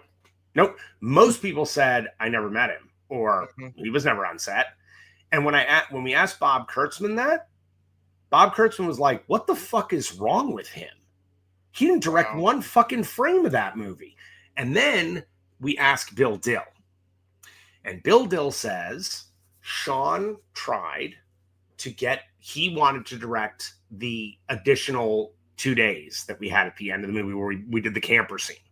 Okay. He wanted to direct that. He didn't want to call me back. I wrote that scene, by the way. I wrote that with Dean Lorey. He did not want us to come. He didn't want me to come back, but he didn't tell me this. And he went to Bill Dill and said, I'm going to be directing these things. And Bill went, then I'm not coming. And neither is the crew. Wow. And he was like, what? He says, this is Adam's movie. You don't get to finish Adam's movie. It's Adam's movie. What are you talking about? He did a great job. Nope. So Sean had to bring me back. Now, he never told me this. He actually asked he asked Michael Felsher and TJ Bowser, well, in this documentary, did Adam ever say, talk about when he got fired? I never got fired. This is the level of lying from this guy is such that he actually, I think, believes his own lies at this point because he's told them so long. I mean, he never fired me. It didn't happen. And I have every single day of the production's paperwork that shows Adam Marcus director on every page. Every day. So what is he talking? Look, in my opinion, Sean is a reprehensible liar. Yeah. He's a liar. And go ahead, do your thing, man. You keep going, man. I have the receipts, and I've got your friends on camera saying, listen, Sean doesn't do that. When he hires a director, the director directs. He leaves them alone. Every single person. I never heard a word about this until right now. I never heard he tried to take credit. Man, you know what? But I'm not so really surprised. Because that's his that's from what you told us last time you were here. Yeah. Plus what we've read about in the between the fight between him and Victor. I mean, hell, they still can't even get that up and running. They still they're never everybody's talking about they want another Jason movie. Well, they actually yesterday they started production on the TV show. The TV show. Did they? Yeah. Now who's controlling the TV show? Victor. That's Victor's side. That's Victor's side. Yeah. By the way, Victor Miller, a doll. Yeah. A doll. Victor Miller seems like one of those cool dudes that I just want to have a beer with. My favorite Victor Miller memory, like it's just watching online. It's a panel, and he's sitting next to Betsy Palmer, and everyone knows the story. It took Betsy decades to appreciate what she was in, and she didn't know that she was well loved. And it's Victor's always got this shit-eating grin on his face, and the thing is about Betsy, she's old school. She'll tell you the truth. She was saying how her agent or somebody gave her the script, and she's like, what a piece of shit movie this is. And she says it next to Victor and kind of gives him a smirk, and he's just like, You Yeah. know what I mean? Yeah. He's just a fun dude, and Yeah. I'm glad he finally got something. You know he what got I mean? he got more than something. I mean, Yeah. he put a massive hole in the hull of Sean Cunningham. And God bless him for doing it. And by the way, we are all Victor Miller. Anyone who's ever worked with Sean, we are all Victor Miller. Everyone's got a story like this. I know what Sean did to Victor Miller because he did it to me and Dean Lorey. He did the same thing. So we all know. Yeah. And he hides behind, well, that was the contract that we signed. No, man, you use people. You're all about money. All you give a shit about is money. And what a shame. This guy was like a father to me growing up. I loved this man. I really loved Sean. Yeah. And he betrayed all of that. What a shame. Were you able to get Victor on camera? Was he? Did he No. And honestly, we didn't do that for a multitude of reasons. One, we were right in the middle of the lawsuit at that point, and Victor never would have spoken about the lawsuit. Right. He wouldn't have. The other thing is that it's not the movie isn't about the franchise in particular. We've got a couple people that are not, in Jason Goes to Hell, like Larry Zerner talks. But Larry Zerner, by the way, is our legal representation on the movie. Yep. He's my lawyer, and I love the guy. I love the fact that you got Larry to be your legal representative. Oh, he's fantastic. He's just a smart, great lawyer who also understands this franchise and knows how. Look, this movie was in legal for 2 years. Yes, to make sure that we couldn't get fucked. This movie, I don't think people realize that this movie would have been released like years ago. I mean, this is the same thing that when you were here last time, and that's been a while ago. Yeah. You were still overcoming those bumps and bruises about the legalities of it. That's one. Yeah, it's been incredible how much you've had to fight to bring this to the screen. That's one thing I wanted to bring up, because you talked about sometimes Adam getting, where's the movie? Where's the Blu-ray? Where's the Blu-ray? I'm a backer. I'm waiting for my Blu-ray. Yeah. I just tell some of these people, I said, just check your fucking email. Adam sends updates. You do the Facebook Lives. That's where you revealed the poster behind you. Yep. And you set a release date. I just got an email maybe a month ago about how you guys wanted my name in the credits. Yep. You know what I mean? So it's just, you guys, you got to be patient. By the way, you wanted it for the 30th anniversary. We're a couple years late. You'll survive. That was originally, that was the plan. And look, here's the thing. The day I went live about the poster and showed everybody the poster, right? I then put it on. I put it on every social media handle, and I immediately that day put it on the Indiegogo page, sent everybody who's involved with Indiegogo an email about the poster. We've done this consistently. When there's news to share, we share it. What I don't understand is when people are like, well, why aren't you talking? Because there's nothing to share. There's nothing to do. What am I going to say? Hey, guys, sorry, still in the holding pattern. Bye-bye. I mean, what is that? I don't need to keep driving you nuts with emails that just say the same shit. No. And look, this is another thing. We've got let it all out, Adam. No. We've gotten to a place where media is becoming disposable. Okay, this streaming is killing us. It's killing the studios. It's killing our industry. It's also killing our audience. Right. Yeah. And they don't even know that they're getting killed by it. But everybody thinks I should have everything right when I want it. Well, guess what, guys? I gotta give everybody the news. Pretty soon, the streaming era is going to end, and it's going to end really quick and really destructively. And you're all going to go, wait a minute, what the fuck? What happened? Okay. Yeah. What happened is we cannot continue to make things and charge people as little as we're charging them for entire libraries of movies. You can't do it. It doesn't work. Okay. So we are going to have to go to a pay per play form again, or something closer to it, because we're getting killed. An independent filmmaker cannot make movies and make money anymore. You can't do it. It's impossible. It is literally impossible to make money. So that's one of the questions I ask a lot of the indie directors. To me, is like, that's the reason why indie films are struggling so much to get made, because before, investors would come there and you invest in a movie because you have a fighting chance to get money back, right? Absolutely. You put it out, if you put it out in limited release, cable, whatever, and then physical home release. Now There it none of is. that's there. Wait, there it is. There it Yeah. is. Physical media. Yep. Physical media. Look, everybody went after Lars Ulrich from Metallica when he went up against Napster. He was right. He was the canary in the coal mine, and everybody treated him like he was the villain. Oh, he's not letting us steal anymore. What? When did it become okay to steal? What are we doing? Jason X got destroyed because it got leaked 2 years before that movie came out. Yep. It destroyed that film. Yeah. Me and my friends all had the VHS tapes of Jason X. I 100% admit it, because we were tired of waiting. We found, oh, hey, somebody DM'd me. I have a VHS copy. We had Jason X watch parties. Yep. But me and my brother still did go see it in theaters. I will say that. Wait. And so did all the hardcore Jason fans. They really did. Yeah. The problem is this. Matt Damon talks about this really cleverly. He really knows his stuff because he understands this part of the business, as do I. But he does do a beautiful job. If you ever get a chance, take a look at him on YouTube, talking about physical media and the death of independent film. Mm-hmm. Physical media, when we had DVD, when we had the DVD market as a fresh market, you could guarantee that you could make $100,000 to $200,000 on any movie, which meant that you could actually take that to the bank and get enough of a loan to be able to make the movie, knowing you were going to go to Walmart or Target or any of these places, or even just Amazon, and sell that DVD, right? Blockbuster. I mean, forget about it, right? Right. So here's the thing. We had a way to amortize our movies.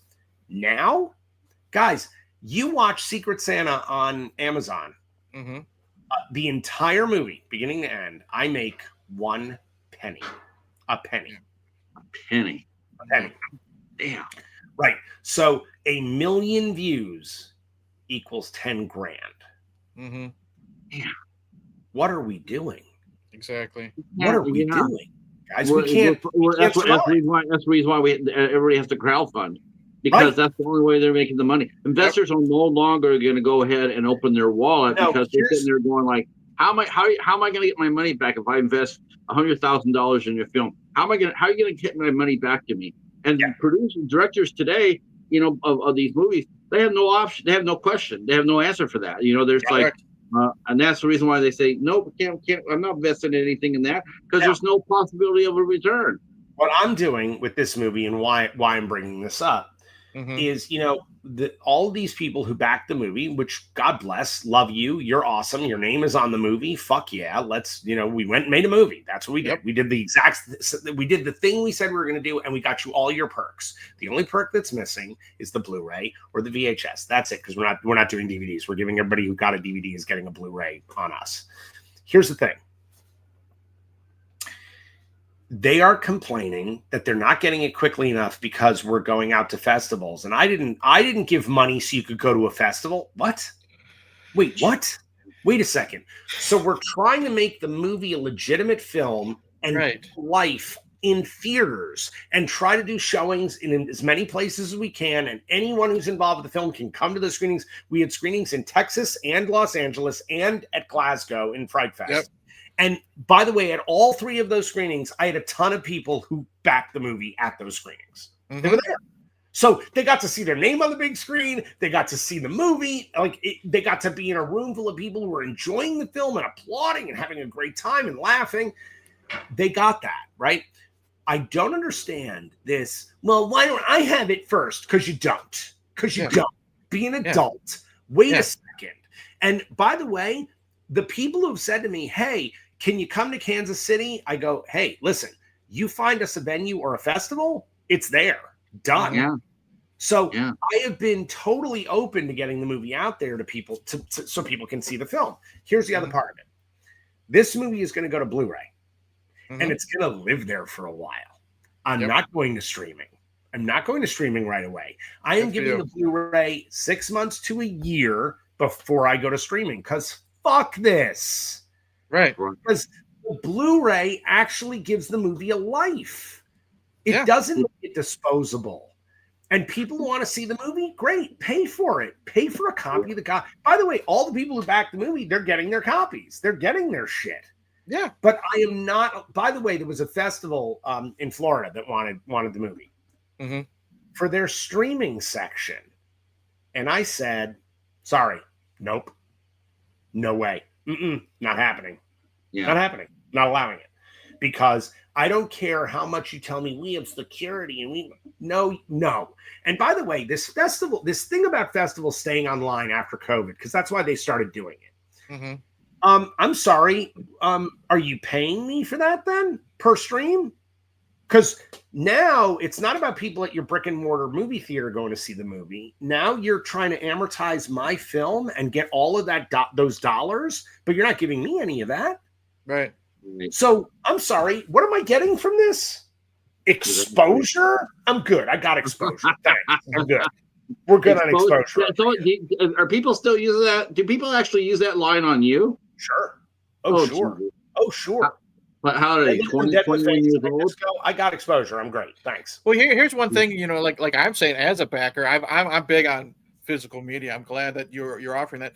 One of the things that people don't really realize is there's also, and you've said this on your lives and stuff, so I'll say it. There's also a bonus disc of material that is as long, if not longer, than the documentary itself. So if you're just streaming, God bless you. You watch 90 minutes to 2 hours of the doc.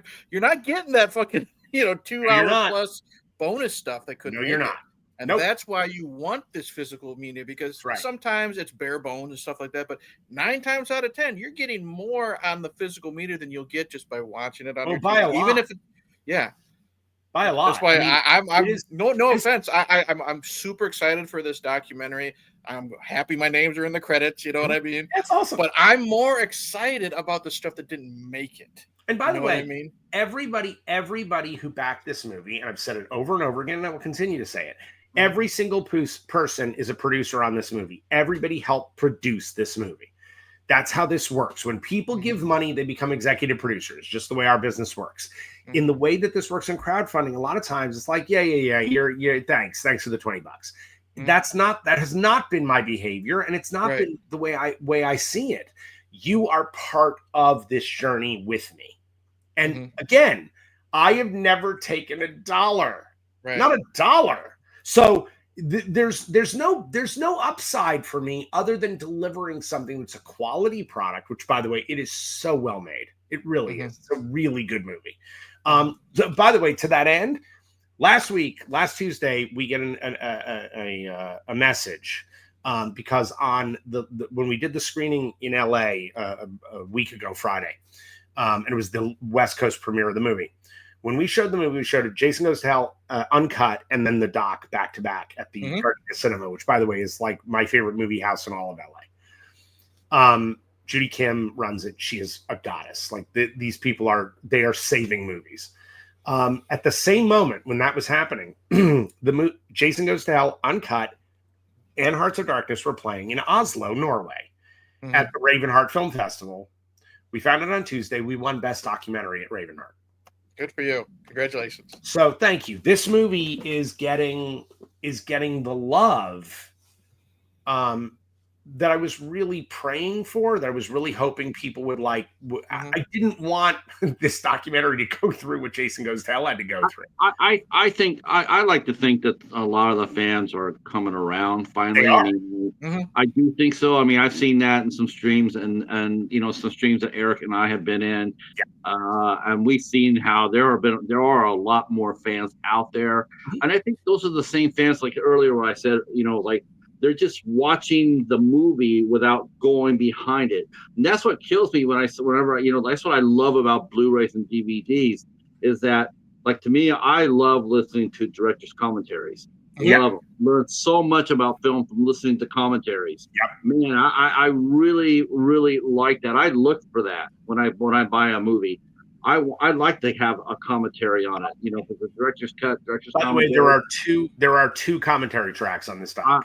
I'm so happy about that, because if the average fan, and this is the other thing about streaming, if you're just watching a horror film on streaming without getting the physical copy of it, you're not getting those things. You're not getting those special features. You're not getting the director's commentary. You're getting just what's on there. And so your opinion that you're forming is only 50%. It's only half hours. Right. You know, you have to be able to get the physical copy, and then go poke around a little bit. Go read up a little bit more about the film and the filmmaker before you just bring the hatchet to it. Yep. Now, and you know what's really curious? I'm sitting here and we're talking about the documentary and filmmaking, but you got new projects coming. You got like sign me up for this one, Fat Cat Massacre. So now you're going back to directing mode, right? Yeah. Mm-hmm. Okay. Yeah. Awesome. What's going to happen with those movies? Are you going to be able to fund those movies through crowdfunding again? No, I'm not going to. No, we're not going through crowdfunding. I'm working. Look, I'm working with financiers who where there is an upside, where they do have more to deal with foreign wise, which helps tremendously. Mm-hmm. And look, there are streamers who are now putting money into movies because they realize no one's making them. Mm-hmm. And that's a problem for them because they need new content. All of these places need new content. So those purse strings have opened up. The other thing, look, and you guys know, Secret Santa was made for nothing. Right. Guys, Secret Santa was made for $32,000. I love that movie. Thank you. I really did it. And that was made by a collective of people who believed in making it and wanted to make it, with very few exceptions. Everybody on that movie was really psyched to be doing what we were doing, right? Okay. I am going to continue making movies like that. I'm not saying directing. Yes, I will direct a couple, but I am now kind of finding other filmmakers and getting other voices behind the camera for Skeleton Crew. Okay. And we are doing sort of the Roger Corman school of movie making, where it's like, listen, you're gonna have a cup of soup and a bologna sandwich. Go make your movie. Like, and only 2 days. And only 2 days to do it. Yeah. Well, and by the way, you get to make the movie you want to make. Mm-hmm. Okay. There's no studio interference. There's no bullshit. I want to find voices that need to be heard, that have to be heard, right? Fat Camp Massacre is a bigger budgeted movie, and we are going to be spending, a couple million on that film. That said, it is such a beautiful movie. It's so good, guys. Like, it's fucking crazy. And it will put that movie to make it Hall of Fame worthy is if there had been some way somehow you could have put a damn shark in it. Oh, no shit, right? But dude, I'm telling you, it will do for people of size what Get Out did for people of color. That's what the movie is. The movie is really, it is a rally cry against body dysmorphia. And it is funny and it is brutal. It has a scene in it that is the single most hideous thing Deborah and I have ever put on paper. Oh, wow. It is, I'm telling you, no one will forget this scene. That's saying a lot with some of the stuff that we did see in Secret Santa. So yeah, Secret Santa brought the noise, didn't it? Secret Santa is like a little like a cartoon compared to what we're doing here. It is crazy. Okay. So there's that. I'm also working on a movie called How to Survive a Game Night, which is one of the ones that we're going to do Secret Santa style. That one I am directing. Okay. I'm not going to say when and where because it's all a big secret. But that one is a very adult, complicated thriller that gets real fucking ugly. And it's a movie that I'm really proud of. It's a cool project. I really dig this movie. So we're doing that. Can I ask you about a term in your opinion? Please. Your opinion of it? Please. Sure. What do you feel about the term horror comedy? Can there be such a thing as a horror comedy, or do you like your movie like me? I like my horror straight up. I just straight up on not on the rocks. But Secret Santa is a horror comedy. It's a Christmas comedy. But that was ferocious, and so was Werewolves Within. I love both of those. They're great. But as a whole, though, I like it just bloody raw, I guess you could say. Look, I think it depends on the tone. I think sometimes. I think you get me done. Look, you made the point actually in saying that we really went for it. It was raw, right? We got savage. I think the problem is when most people make horror comedies, they lean on the comedy side and forget about the horror. Yeah. And that's a mistake. Look, I got to tell you, Shaun of the Dead is sort of like the sort of the granddaddy of these movies at this point, which is hilarious because it's not an old film. But what's great about Shaun of the Dead is it doesn't fuck around with the zombie genre. Like the stakes are really high in that movie. And when it gets to zombies, when we get into that bar at the end of the movie, they're fucked. Yeah. And it's scary. Like it's really good and tension filled and oh shit, what the hell's gonna happen? And look, spoiler alert, when Ed, becomes a zombie, you're brokenhearted. It's like sad. It kills you, right? It is sad, yeah. But the movie is a comedy. Oh yeah. So it can be done. It just has to be done with people who respect both genres equally. Right. That's a hard one. As a director, that's a really fine wire to walk, isn't it? But the thing is, every now and then you'll find those diamonds because Return of the Living Dead or Tucker and Dale, those are perfect. Yeah. But sometimes you got to dig through. It's like I always go to. It's Andy Dufresne digging through the sewage to get out on the other end. I love it. You know what I mean? Look, it's the reason why Secret Santa, out of all the work that I've made, is my favorite film that I've made because I know how hard that juggling act is. And when we finished the movie and I stepped back from and looked at it, I went, fuck, this is good, man. And it's a horror comedy. That is not, you're 100% right. It's incredibly hard to pull off.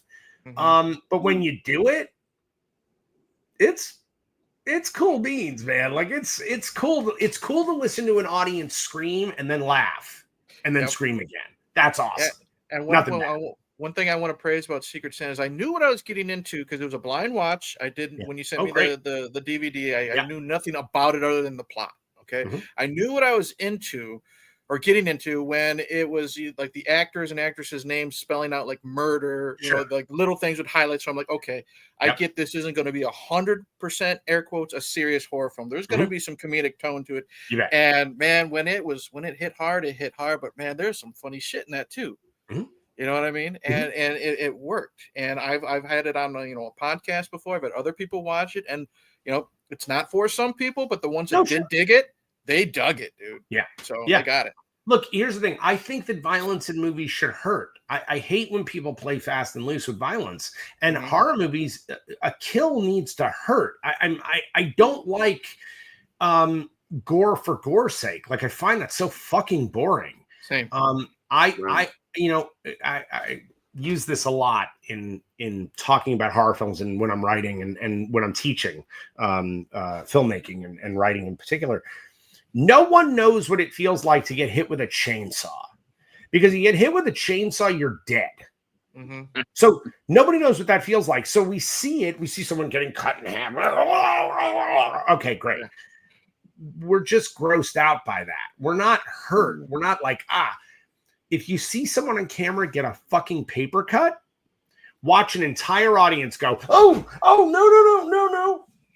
Why do they react bigger to that than they do to the chainsaw? I'll tell you a movie that I want. I'll tell you a movie that I like. I'll tell you a movie that I saw that had me like, Eric probably know what I'm going to mention, but the movie my favorite movie last year, and it's one that it's my favorite movie, but I have a really hard time rewatching it. Sure. It was The Coffee Table. Jesus. By the way, I have not seen that movie yet. I have heard it's fantastic. I heard it's really good. It's really good. It's yeah.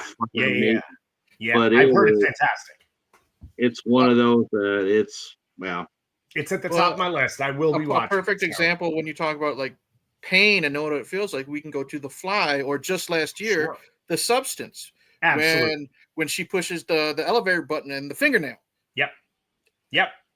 Bro, I'm 42, 43 years old. I've seen every fucking thing. A fingernail or a tooth is what gets me to cringe. By the way, the scene in The Fly with the arm wrestling, guys, and that the compound fracture, which by the way, that's why that's in Jason Goes to Hell. Nice. It's because of The Fly. That's literally why it's in there. Because I adore that movie and I adore that scene. By the way, have you guys seen Bring Her Back? I have not. I have not. No. It's from the guys. It's from the brothers, the Australian brothers who directed Talk to Me. Okay, the one with the hand. And everybody said that movie was, it's incredible, blah, blah, blah. I thought it was fine. I thought it was a good little movie, but it was fine. I was not blown away by it. Talk to Me is the hardest time my wife and I have had in a movie theater in years. Really? It Wait is. wait till It you see the is coffee table. the what? Wait till you see Oh, the coffee table. but by the way, Patrick, I'm telling you, I know there are things that are similar. I already know some of the stuff. So I know there are similarities between these two.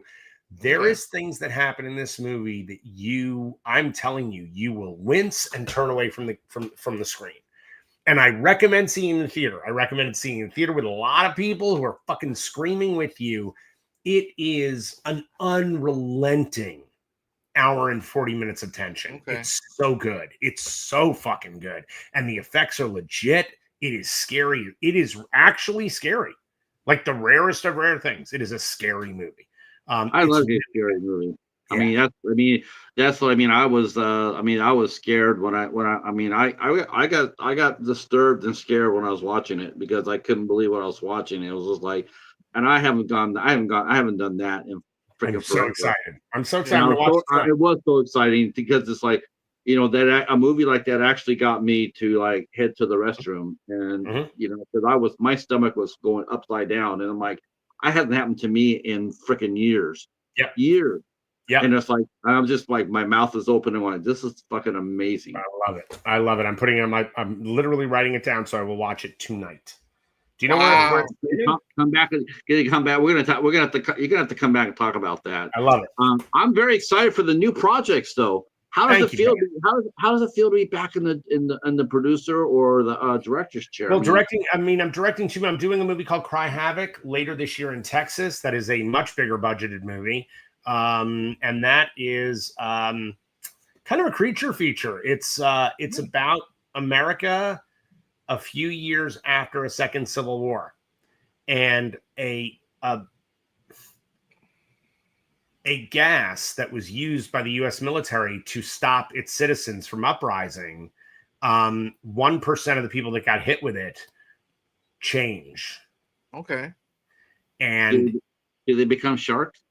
No, they don't become sharks. There's no sharks. No land sharks. Sorry, brother. They do become something else though, and it is really the movie centers on a small town in Texas and a guy, a very Snake Plissken-y character, who has to come to this town to deal with one of these things that was created by this gas before it tears the town to pieces. And that's just the simple movie. And it's, man versus beast, but there's a whole lot of stuff behind it. Mm-hmm. And it's really scary and fun and action filled. And it's just a very cool movie. It's a movie I'm really proud of. So yes, we're doing that one later this year. I will also say, look, I didn't get to say it earlier when we were talking about the doc. One of the things that also postponed the doc a bit was that, midway through, we parted ways with our original director on the film.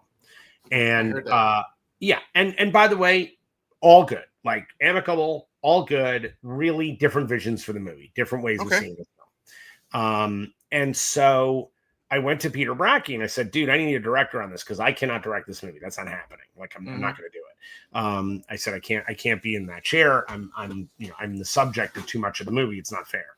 Right. So we went out and Peter brought me he had 5 different directors that wanted to do it, and all really good documentarians, great guys.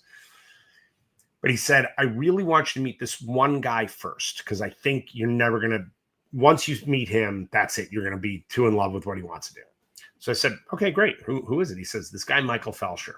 Now, I knew Michael because I knew a couple of his docs, but I also knew a ton of his behind the scenes docs that he does for Shout Factory and Screen Factory and, all these labels that are out there that need guys like him. So he's one of the best at that. He was also George Romero's personal documentarian for the last 15 years of his life. So this is a guy who I was really like, okay, I want to meet this guy.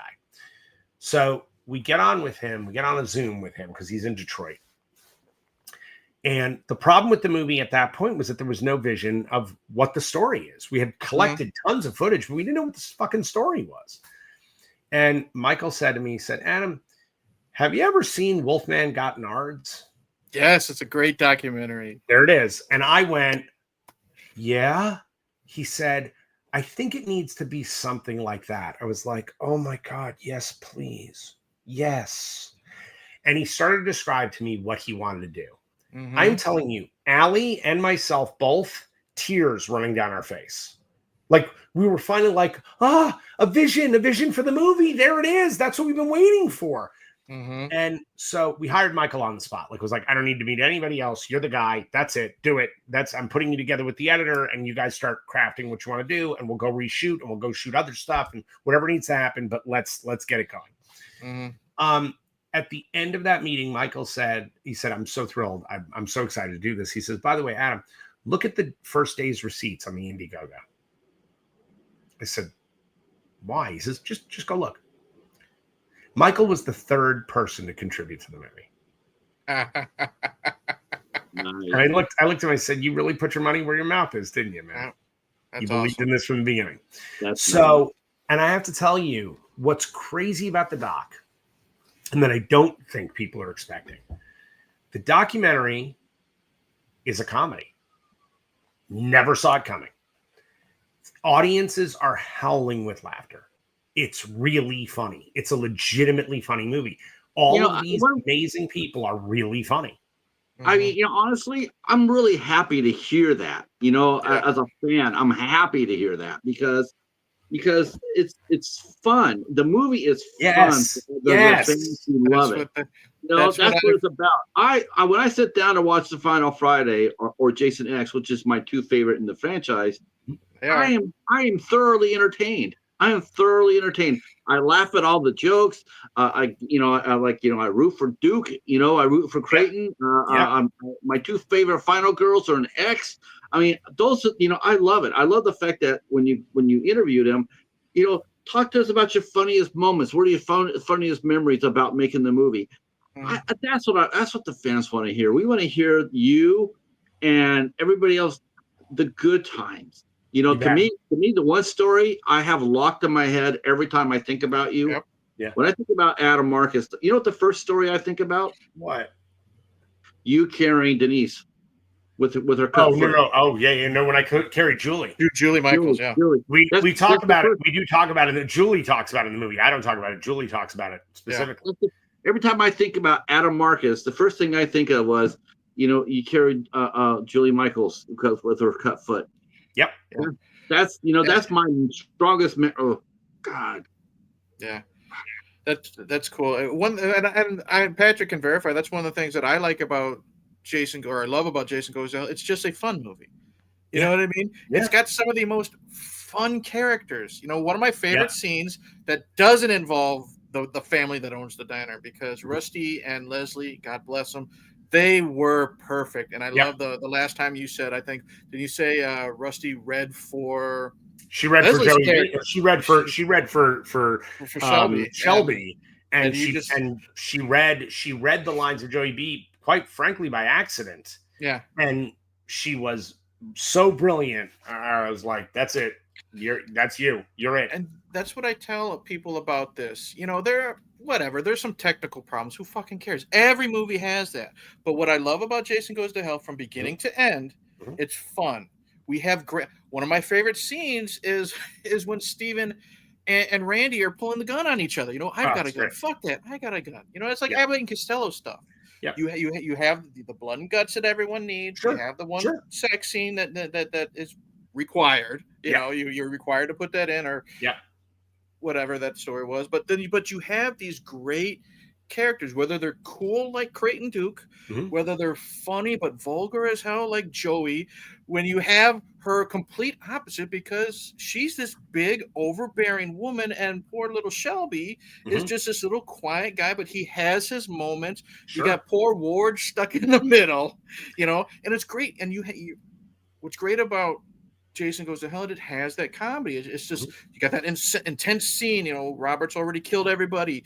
Go send Ward out. He's like, okay, yeah. And he, he's trying to be cool. And then he puts his gun down in front of his pants. Honey, watch the Willie.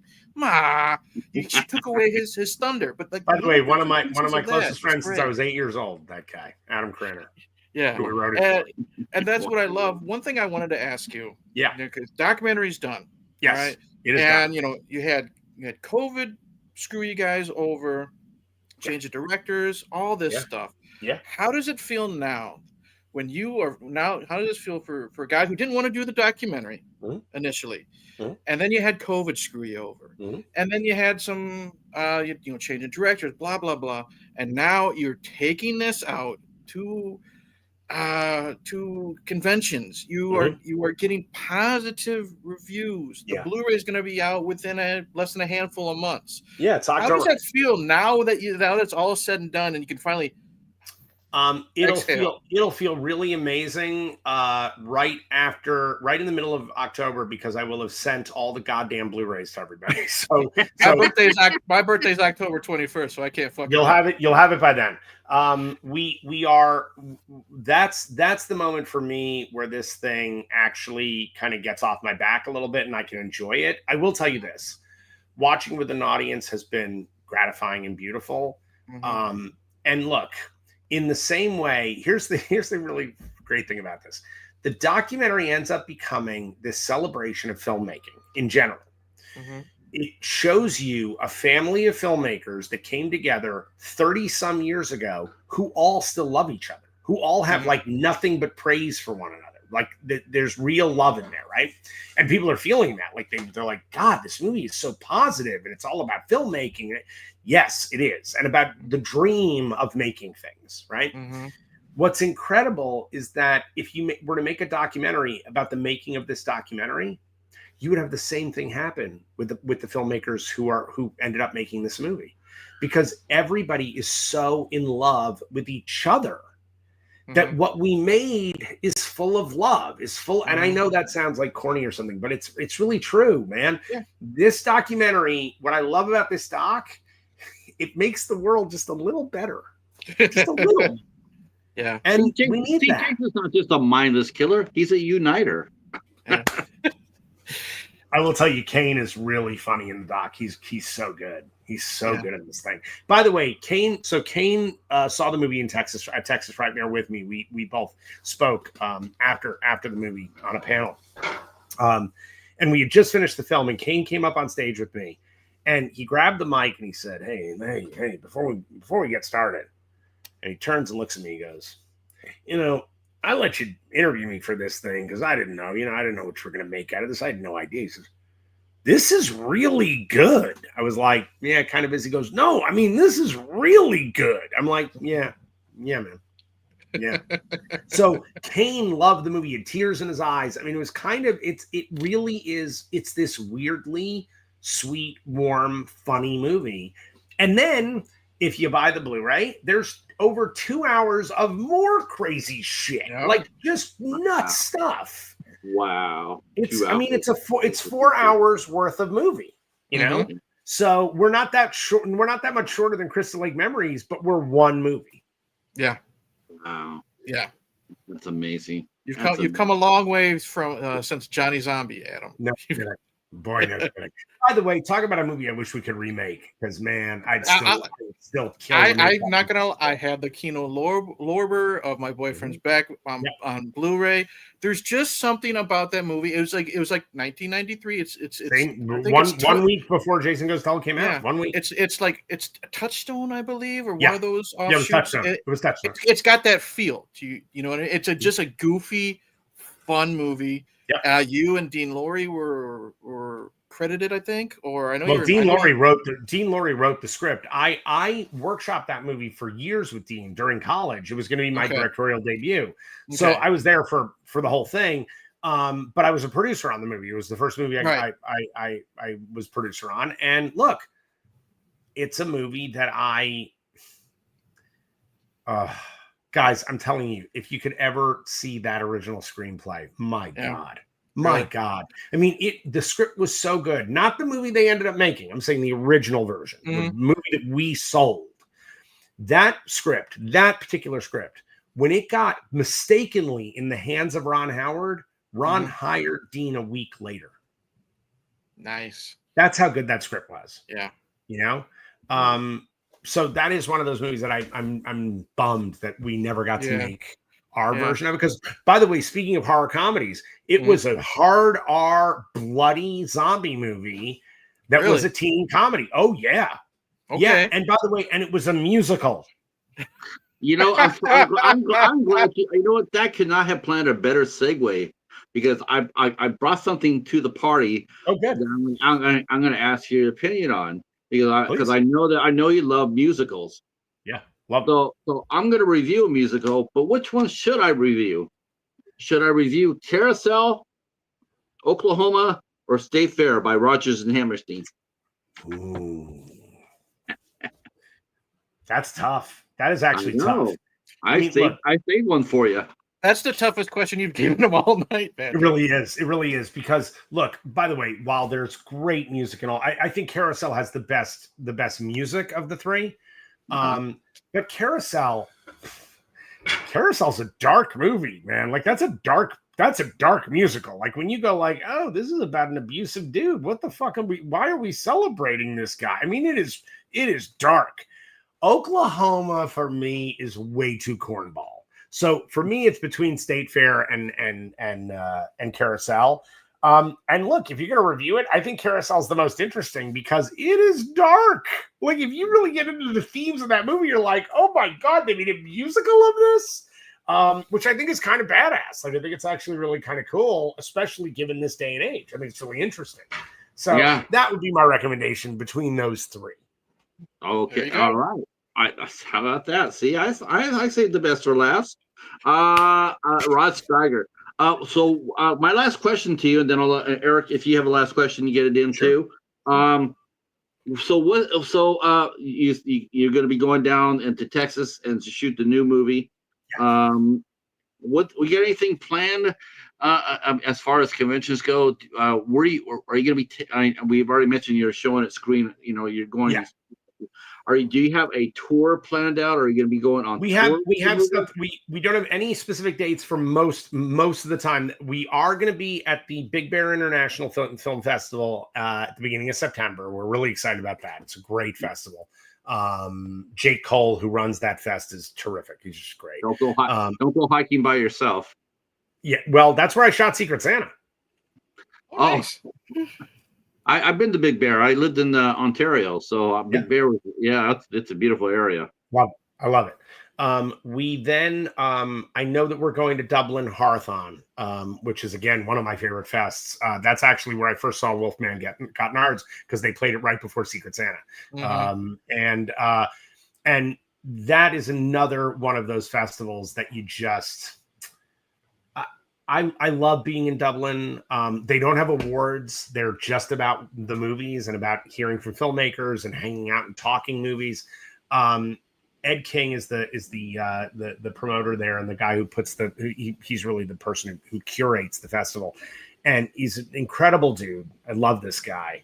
And he was one of the first people to reach out to me about the doc. So that'll be one of the last stops I make. But there's a bunch of drive-ins. We're also talking about there's a con in Cincinnati that I'm negotiating with. There, by the way, I got to tell you, Vin DeSanti, you guys know Vin, right? Vincent from Never Hike Alone. Never Hike Alone, yeah. So Vin is in the movie. He's in it. Okay. We did interview him. And Vin is literally like planning a mini tour of Massachusetts for me right now. So I might be spending some of the hottest days of the year in Massachusetts. My God, which is my old stomping grounds. I used to live in Boston, which is one of my favorite cities in the world. So I will definitely be going up there. But look, I got to tell you, man, as long as somebody is willing to fly me out, I will come wherever you need me to be and show this movie and talk to the fans. That's what I'm all about. Like, I want people to see this on a big screen. I want them to see it with a theater filled with people. It's too much fun to miss it that way. Drive-in sounds like an ultimate way to see it. It really is. Larry wants to know what about Houston Horror Film Festival? Now people who want the movie now should fans call the Houston, and just like conventions, like a lot of people don't understand that in order for a guest to get booked, there has to be a demand for the guest. You bet. So you have to reach out and call. Okay, so if you want to send them an email, Larry, or call them, that might help them bring Right. Adam to Houston. Anywhere anyone wants me to show up, you got to tell promoters, this is who we want. We want that movie. We want to see it. Make it happen. And the thing is, if they know they're going to make money at the door, then they pay the money for the filmmaker or the director or the actors to come out and do the song and dance. By the way, Kane Hodder is at all these fucking things. So Kane is thrilled to talk about this movie now and psyched about it. So, it's just all bonus. And I got to give Texas Frightmare credit, man.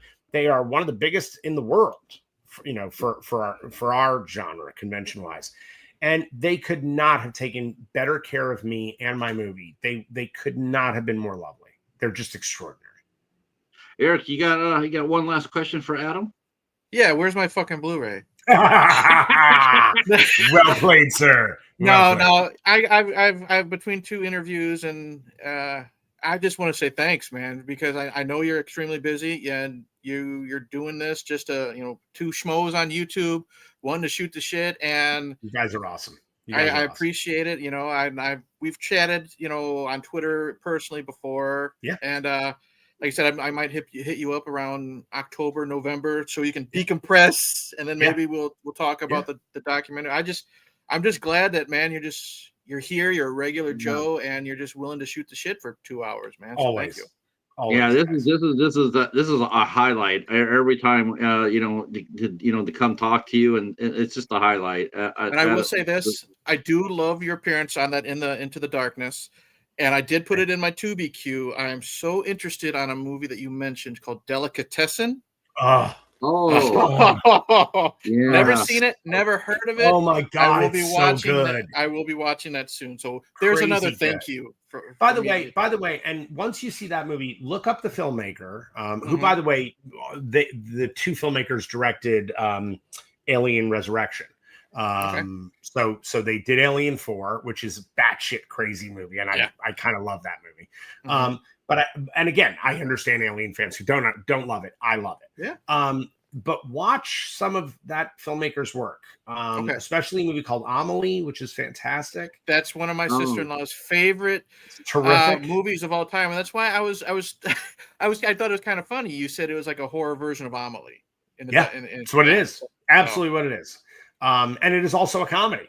So it is a really freaking cool. Please, oh my god, let me know when you see it. Please, reach out. Let me know what you think. He also did an incredible movie called City of Lost Children, which was the follow-up to Delicatessen, which is also excellent.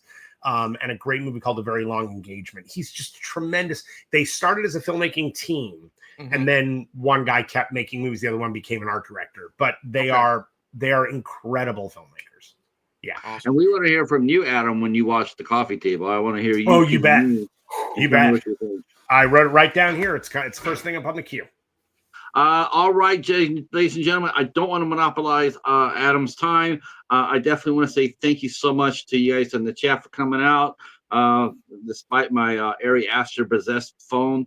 Thank you. I'm telling you, it really it's cursed. And have to have an exorcist or something like that. As far as real quick on the channel, I'll be back tomorrow with two Clash of the Titans. We're going to be talking about first. We're going to be talking about the worst of the bad or the worst. We're going to be talking about The Room, Tommy Wiseau's film, and we're going to be talking about Superman 4. Which one's the worst one? Wow. Wow. I've never seen The Room, but Superman 4 has a special place in my heart. You've never seen The Room? Not yet. In LA, he comes to the screenings and we do them Rocky Horror style. Yeah. No shit. Oh awesome. Yeah, it's complete interaction with the audience. It is as fun as the Rocky Horror Picture Show. It's that fun. Very cool. That movie is funny because it just became a cult thing, people just have embraced that movie. And of course, though, that they haven't embraced Superman 4, though. That will never happen. And then hopefully, Adam, you'll appreciate this too. But tomorrow night, I'll be back with our good friend Jonathan from Planet X, and we'll be talking about Gene Arthur and Myrna Loy. Wow, look at you guys. Yeah, that's right. We're going to be talking about two of the very best. That's very cool. I'm going to be talking about Myrna Loy. because I am a huge Thin Man nut, and John will be talking about his favorite Golden Age actress, Jean Arthur, and that will be at 8 o'clock. And us, me, and Pugwell will be here at 3 o'clock. Real quick, Eric, what do you got going on your channel this week? I'm in the process of a move, but I've been doing a collaboration with Patrick here. He is sending me shark films to watch and review, much to my regret, but it's fun. I'm finding him some interesting films to watch. But every month on this channel has been a theme month, and June has been interesting. It's been John Waters June. I have been diving headfirst into John Waters territory. The only film I've ever seen was Serial Mom, and that was years ago. I watched and reviewed. So every single John Waters film that I watch and review on my channel this month is a first-time watch. Wow. Loved Cry Baby. Good. Hairspray was fine. Mhm. Pecker was fine. And then just recently, I uploaded a video on Cecil B. Demented, and holy fuck, I loved that movie. Yeah. Just the whole. He is quite something. His early stuff, especially. Oh my God, Polyester. Yeah, wow. and then coming up, I think next week I will do Pink Flamingos. Awesome. Because I have to go Awesome. at least. Yes, Classic John. Is that the one with the girl eating or the dude eating poop? Mm-hmm. Yep. Oh, well, my buddy, he's a huge John Waters fan, and he said if these are all virgin watches, he says don't go full John Waters, but have one of his classics. I picked Pink Flamingos, and then after that, I'm going to end the month with A Dirty Shame. So, awesome. You're gonna end up watching the Pink Flamingos with the Dirty Shame. I think. We'll find out. Oh my God. All right, ladies and gentlemen. Adam, stay right where you're at for a minute. Eric, you stay right there for a second and see the chat. We will see you guys on the streets. Take care and thank you for your support. Peace. Cheers. Later, y'all.